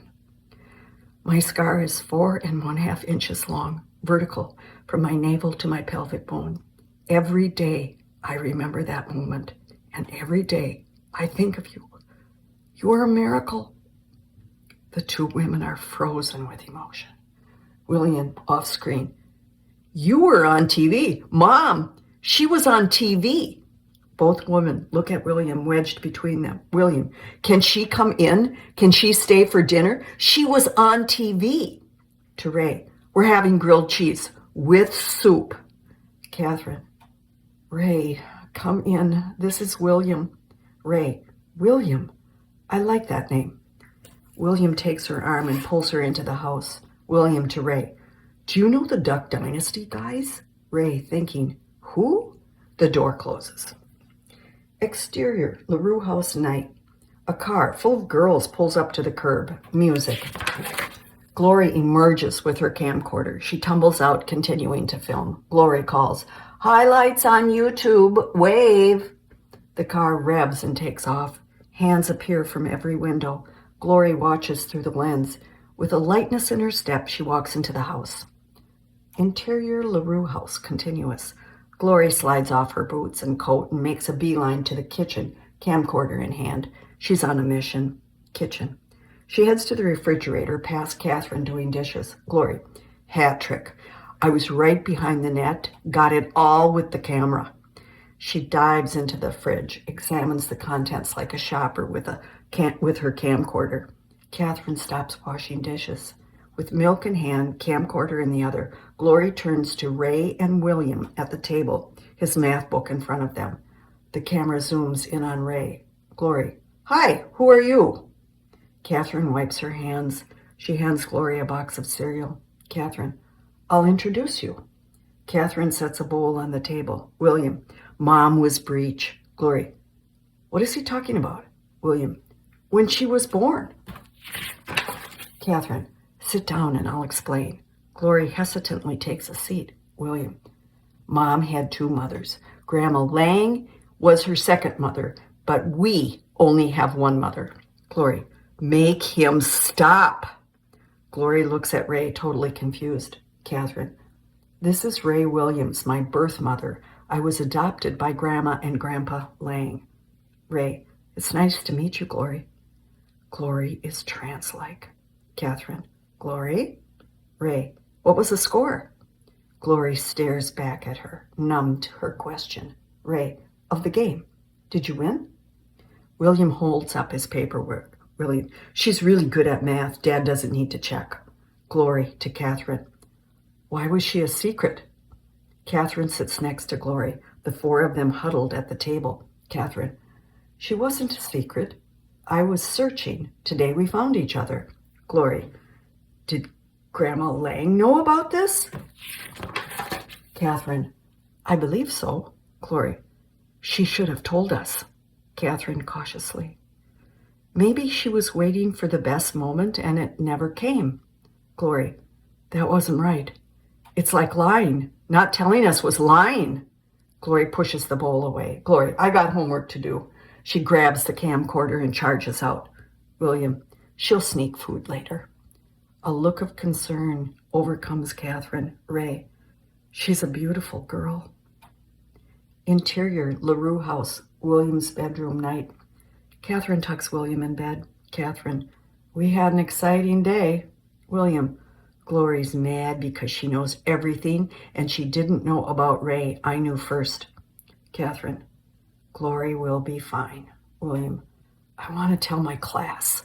Catherine, we'll talk about it tomorrow. He nods. Catherine, good night. She kisses his forehead. He hugs her. Kitchen. Seated at the table, a candle flickers. Ray clutches a cup of hot water and lemon. Catherine opens a bottle of wine. Ray, William has a wonderful sense of humor. Catherine, he wants you to be his next show and tell. Ray, not sure I'm ready for that. Catherine, neither am I. Catherine pours a glass of wine. Catherine, there's plenty wine. Ray, I don't drink. Catherine eyes the hot water. Catherine, are you an alcoholic? Ray, it just never gets me where I want to go.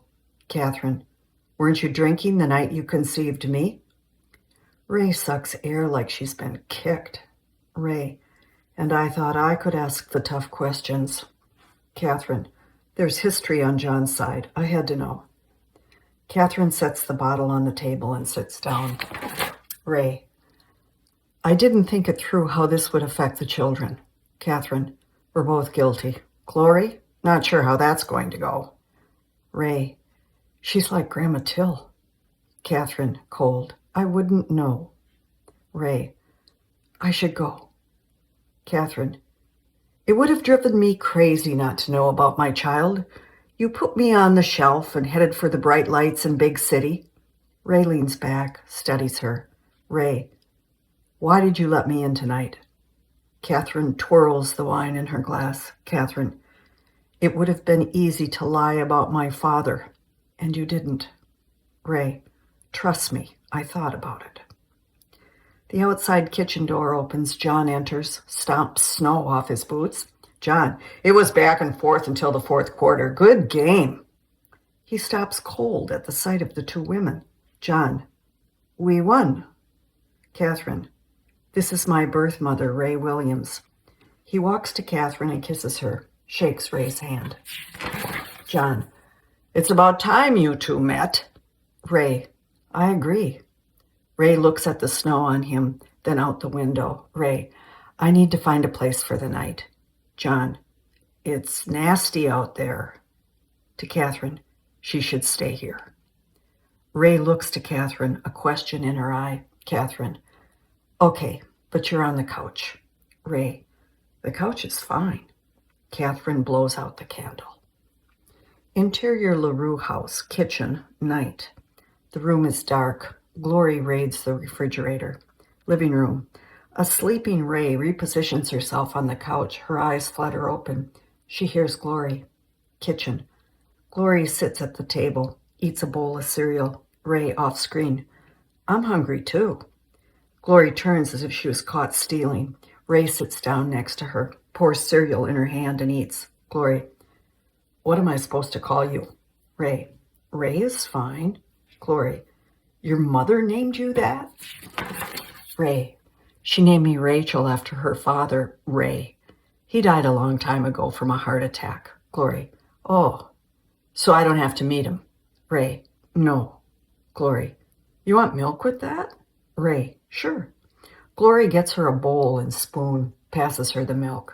Ray, is your documentary for a contest? Glory, it's for school. Ray helps herself to cereal. Ray, sounds like an interesting assignment. Glory, it's supposed to be about my family, so I learn to appreciate them. They both fall into thought. Glory studies her. Glory, I want you to be in my documentary. I mean, you're part of my family. Isn't that why you came here? Ray, yes, exactly. I'd love to be pictured with your family. Glory, not a picture.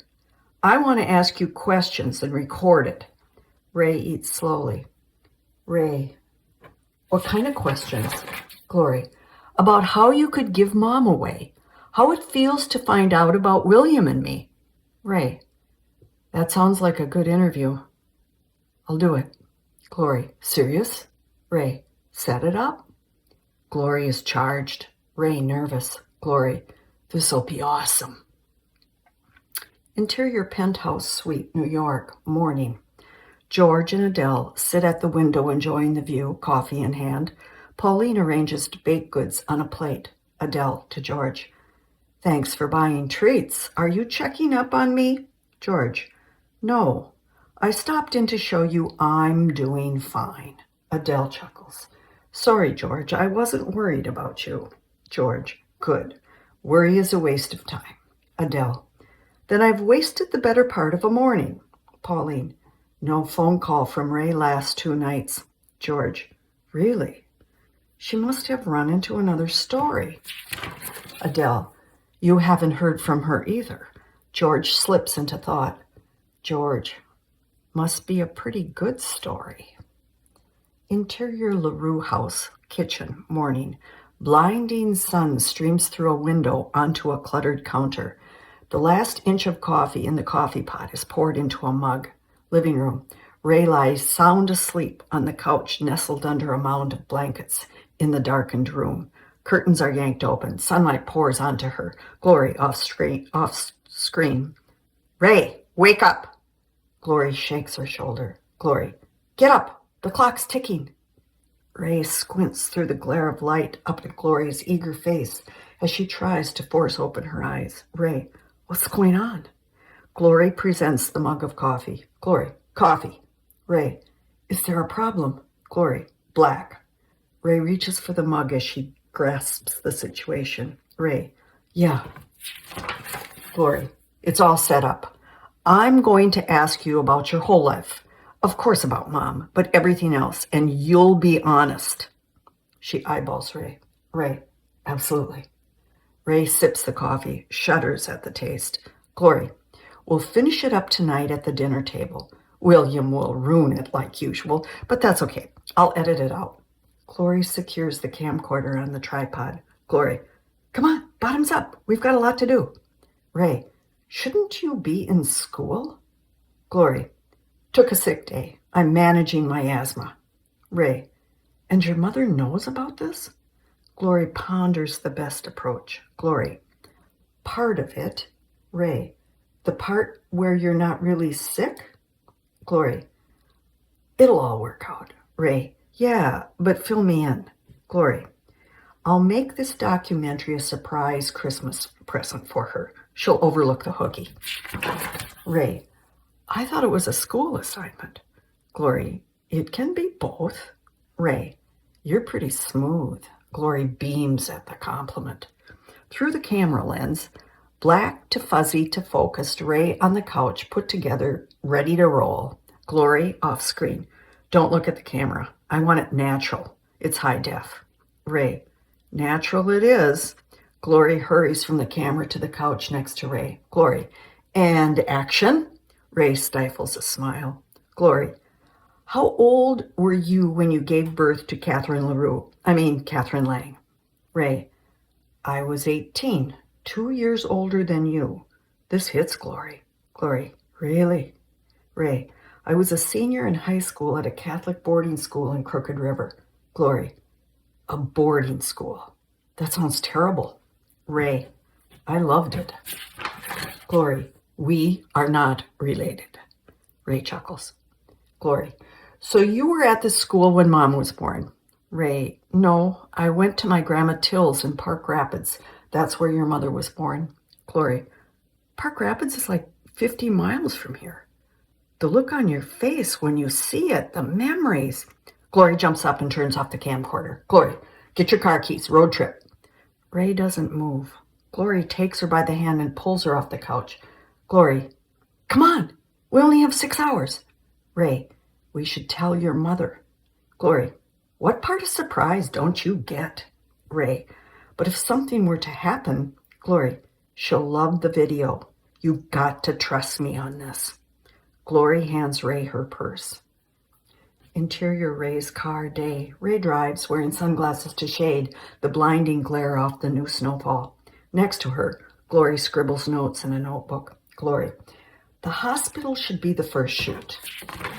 Ray, it might be gone. It was 43 years ago. Glory, then we'll take a picture of you standing on the exact spot. Ray enjoys her intensity. Ray, St. John's Hospital. Google. Glory, now you're thinking.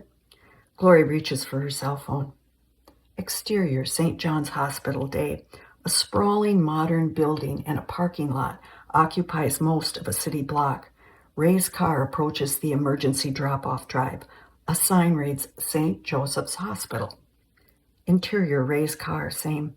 Driving slowly, Ray flips up her sunglasses. Glory readies her camcorder. Ray, the old hospital is gone. Glory, drive around the building. Ray nods and keeps driving. Attached to the back of the new hospital is an old 3-story brick building. Ray parks in front. Ray stares at the old hospital. Glory rolls camera. Ray, this is it.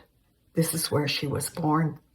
Unexpected emotion erupts from Ray's face. Glory, let's go inside. Ray, I don't know. Glory, you can't wuss out now. Ray takes a deep breath. Interior St. Joseph's Hospital, continuous. Ray leads the way down a long, quiet, polished hallway. Glory steadies her camcorder and follows. With each step, Ray's past emerges stronger and stronger. Flashback, nurse, voiceover. Look again, doctor. The cords drop down. The contractions are cutting off the baby's oxygen. Doctor, voiceover. Prep her for surgery. Now. Blackness. The sound of a hospital gurney racing down the hallway is deafening. Ray, lying helpless on the gurney, flanked by the doctor and 2 nurses, speed toward the elevator. Grandma Till holds Ray's hands, struggling to keep up. Doctor, intense. You get a contraction, you tell me. You hear me, young lady? Ray moans. Ray, it's coming. The gurney stops dead. The doctor pulls the sheet up over Ray's face. His hands fly to her crotch. The nurses brace themselves against Ray's shoulders, facing the doctor. Ray screams. The doctor pushes with all his might to hold the baby in. The nurses push back on Ray's shoulders, trying to keep Ray on the gurney. Her head dangles off the end toward the floor. Ray, breathless. It's done. I swear it's done. The doctor pulls her back on the gurney and covers her up. The elevator door opens. They whisk her in. Grandma Till becomes a haze in the background. Ray, it's coming again. The elevator door closes. End flashback. In a blur of reality, Ray stops before a closed door at the end of the hall. Glory gets close. Through the camcorder lens, Ray, this is it. The end of the hall. Glory off screen. Open the door.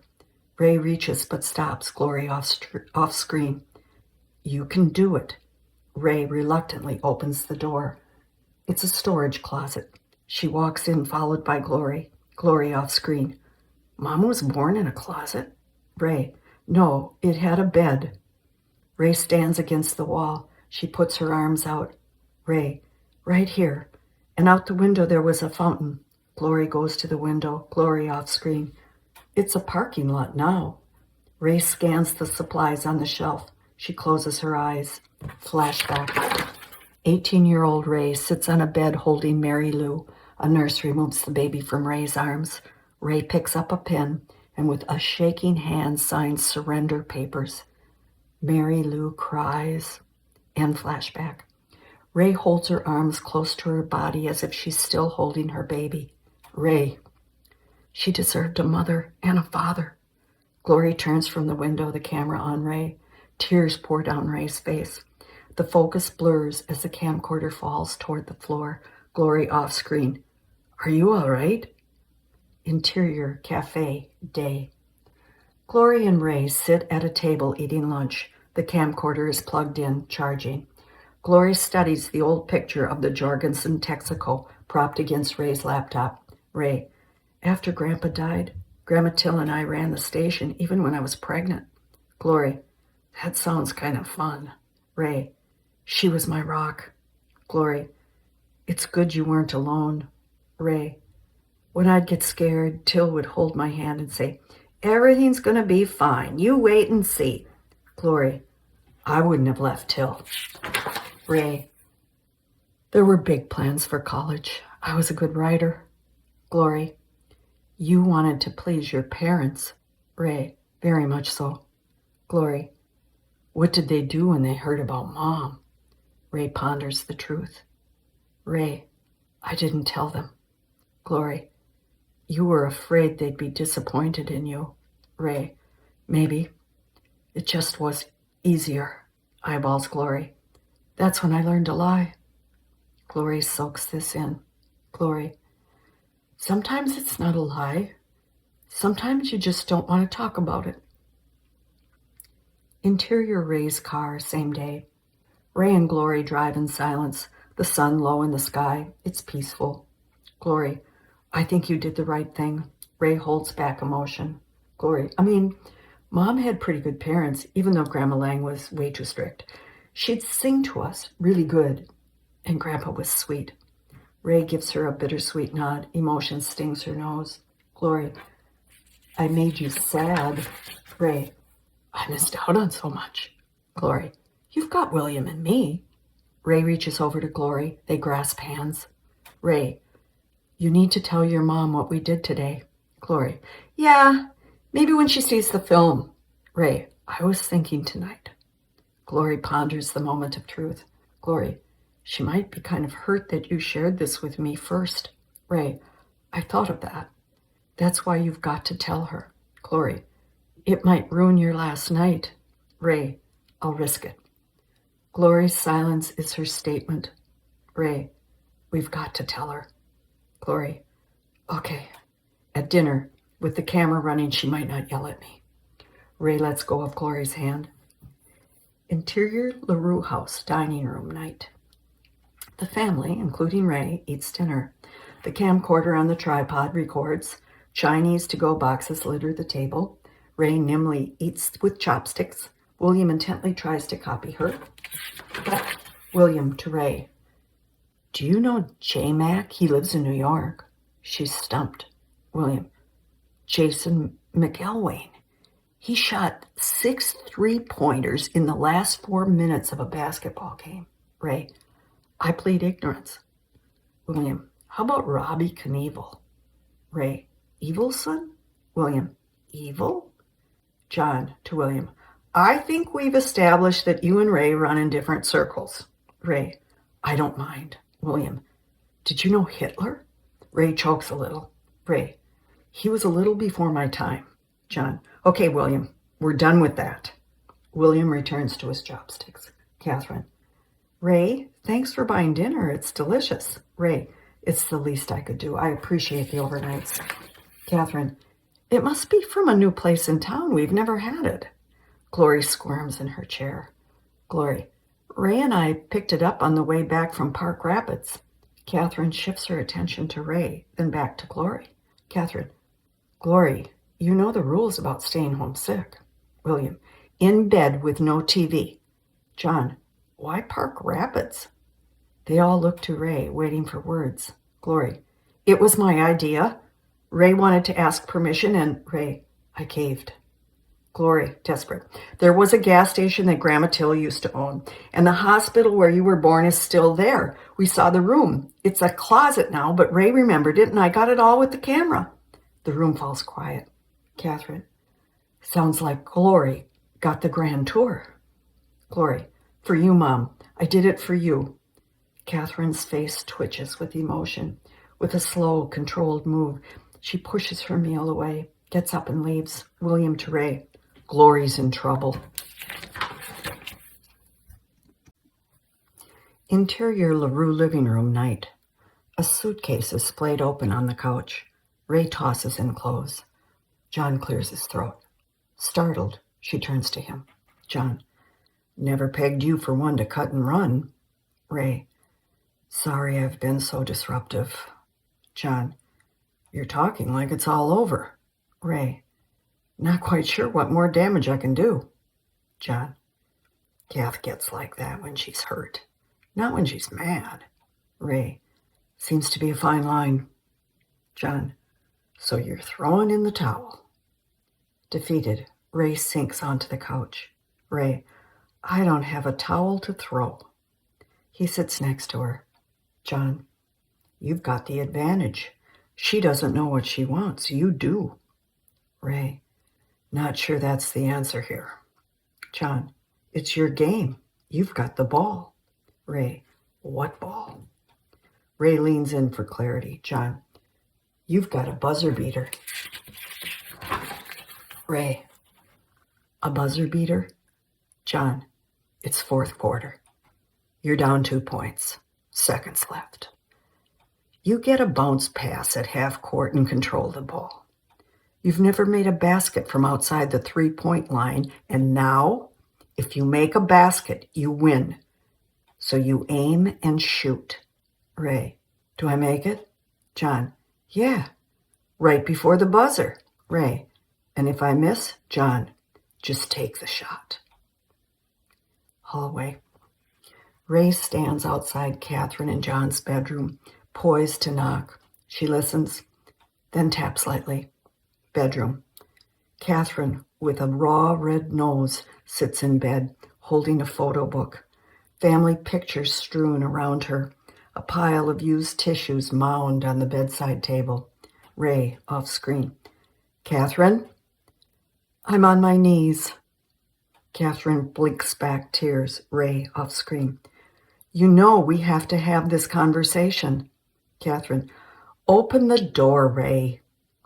Ray cautiously opens the door, taking in the details. Catherine continues to study the pictures on her lap. Ray eases herself next to Catherine on the bed. Catherine hands her a photo. Ray studies a suntanned little girl with a fishpole. Catherine. Our farm had a pond where I'd catch sunnies. The main crop was sugar beets, but my favorite was sunflowers. I would sit in the field and watch them turn toward the sun. Ray. I've never seen that. Catherine. Every night I prayed, God bless my mommy and daddy. Keep them safe. It's so ironic that their dying brought you to me. Perhaps I was praying for you the whole time. Ray. Maybe all of us. Ray picks up a picture of Glory in her hockey uniform on the ice, her stick in the air. Their eyes soak it in. Catherine. She's really talented. Made varsity freshman year. It's killing her that I won't let her play. Ray. She loves you beyond words. Catherine. You're right, because there hasn't been loving words for a long time. Ray. She wanted to know how I could give you away. Those are long answers. I wanted to tell them the best I could. She gave me a chance. Catherine. And I didn't. Ray. She did it for you. Catherine, it was her peace offering. The tears return to Catherine. Catherine. You two couldn't have done anything worse to hurt me. Ray. We didn't hurt you. You're just hurting. Catherine sobs. Catherine. I feel cheated. Cheated that I didn't know you. that you were my mother. That was taken from me. Ray, not now. I'm right here. Catherine looks at her, lost with emotion. Ray, I've chased all over this planet, trying to fill an empty hole. What was missing from my life was knowing you, and I won't let you get away. Catherine, I have no place else to go. Catherine reaches out to Ray. Ray wraps her arms around her. They embrace, two becoming one again. Ray, we're going to be fine. I just made a 3-point shot. Catherine chuckles. You got the buzzer beater speech. Ray nods. Catherine relishes the closeness. Exterior, JFK Airport, New York, evening. A jet descends for a landing. The city glitters all around. Exterior, airport terminal. Ray wheels her suitcase out the door to the sidewalk. She scans the cabs. George waves frantically at the curb. The door to his cab swung open. Interior cab. George watches Ray. She's deep in thought. George, sorry about the wild goose chase. Kind of a non-story. Ray, it had legs. George, you stumbled upon something. Ray, it wasn't a stumble. George, you met a man? Warm recollection of Nick crosses her face. George, you did. Ray, slight smile. Stay, I'll fill you in. George, Adele's planned a party. Ray, good. Ray looks out the window, lights flying by. Interior penthouse suite, living room, night. Ray pours herself a glass of champagne. She raises it to Adele, George, and Pauline, champagne in hand, staring back at her in disbelief. Behind them, the glorious city sparkles. Ray, to a special night. Pauline, very special. Adele, you're drinking. George, she met a guy. Adele, is it serious? Ray, this isn't about a man. It's about a family. My family. They stare at her, completely confused. She takes a sip, sets it down, draws composure. Ray, at 17, I got pregnant right before I returned to school. I surrendered the baby for adoption, a girl. Adele's champagne glass sinks to her lap, almost spilling. Ray, she found me. Her name is Catherine LaRue. She's married with 2 children. I've met them. I'm in love with them. I hope you can welcome them when they come for Christmas. George is numb, speechless. Adele solemnly, you've had a secret. Ray nods, searching Adele's face, waiting for words. Pauline excited, we'll get a tree. Ray, eyes on Adele, and a whole lot of presents. Adele, will I meet her father? Ray, no, just Catherine and her family. Adele, will I ever meet the father? The room quiets, all eyes on Ray. She opens her mouth to speak, but there are no words. Adele's glass of champagne spills, wetting her clothes. They stare at her in uncertainty. Adele hands the empty glass to Pauline. Adele, I'm feeling quite tired. Interior penthouse bedroom night. Ray tucks Adele into bed, then sits on the bed next to her. Ray, you surprised me tonight. Adele, I'll go on the record, you surprised me. Ray, I know it would. Adele reaches for her arm, holding tenderly. Adele, Catherine's father, tell me. Ray searches her eyes as she searches for words. Ray, I'd like to say that I was in love, that he was a Purple Heart war casualty, that our baby was a love child. But, Adele, Ray, it was at Columbia when I applied, at a party, drinking. I don't know who the father is. Ray holds her gaze as her shoulders slump. Adele's words form slowly. Adele, I have a secret. Adele pulls her close. Ray sinks into her embrace. Adele, When I came to New York to dance, Broadway was good to me. That's all I needed. Then I met your father. We made love and you were conceived. We married quickly. Till was furious. She made me promise that I would send you to Minnesota as much as possible. Ray, that's why you always let me go. Adele, yes, but I never knew if she forgave me until right now. Ray, she kept our secrets. Ray ponders the story, clutching Adele's withered hands. Ray, I wish I would have known. Adele, I wish I had told you. Ray, all this time, what were we afraid of? Adele rests her head on Ray's shoulder, their hands entwined. Ray kisses the top of Adele's head. Adele's eyes close. Adele, I'm a grandmother. Ray, a great-grandmother.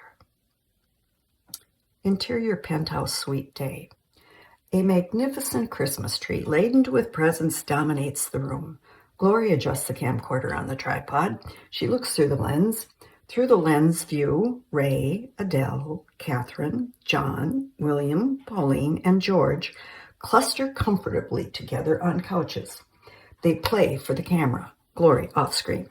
All right, people, this is the end of my video. Let's get it right. And action. Glory hustles to join them in the shot. She gives the camera a brilliant smile. Catherine, I'm thankful that I found my mother and that we can share each other's lives. Ray, I'm thankful for the gift of family. I feel blessed and very, very special. Adele, emotional. I'm so happy that you two found each other. I am beyond gratitude to see these children in my old age. William, I'm thankful for the presents. Can we open them now? Glory breaks rank from the picture. Glory, cut. William, you know what I'm going for here. John, why not just end it with opening the presents? Glory, yeah, okay. Everybody open the presents. The group heads for the tree with wild enthusiasm. Freeze frame shot. The family picture radiates off a gigantic monitor on a stage in a hotel auditorium night. A packed audience of students and families dressed in their finest evening clothes applaud. Sitting together near the front is Ray in a strapless dress with Nick, looking very handsome. Catherine, John, William, and George fill the remainder of the row. The seat between Catherine and Ray is empty. On stage at a podium, a famous documentary maker in a tux addresses the audience. Documentary maker. And our fourth finalist is a student from Denver, Colorado. This insightful journey into the world of autism. Worried, Catherine strains to see the back of the auditorium. Ray leans across the empty seat. Ray, I'll get her. Hotel bathroom stall. Ray off screen. Are you all right?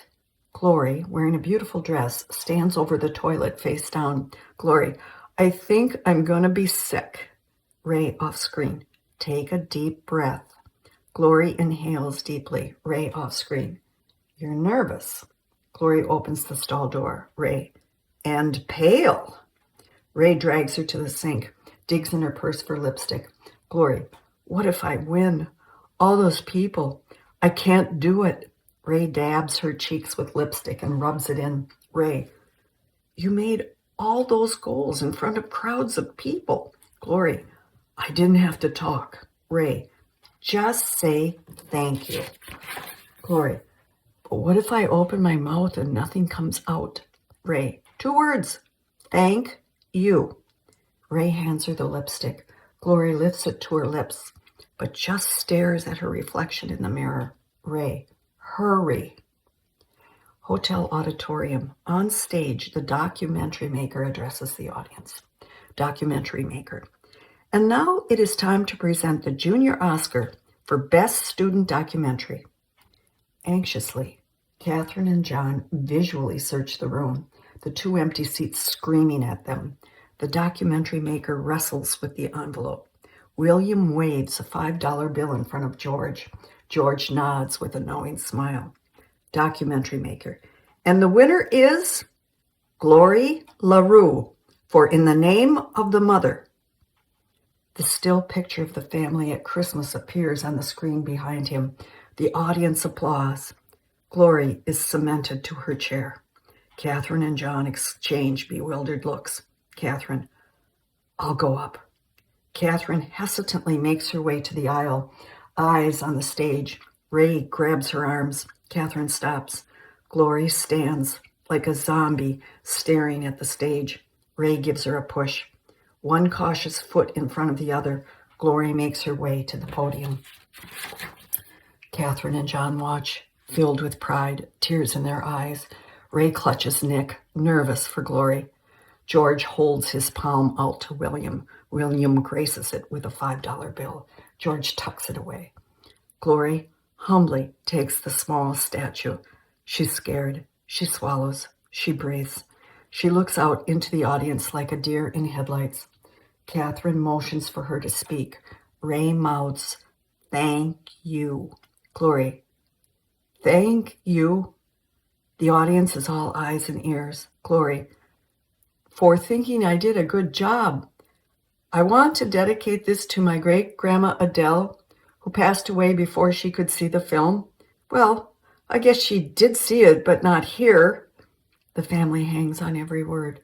Glory, "I think I won this because my Grandma Ray is famous, but I made it to remember how my mom and Grandma finally found each other. I just happened to have a camera, and I'm glad I did." Glory gives the audience a relieved smile. Loud applause. The family Christmas picture fills the monitor screen. Ray's hand reaches out. Catherine grasps it. Fade out. The end.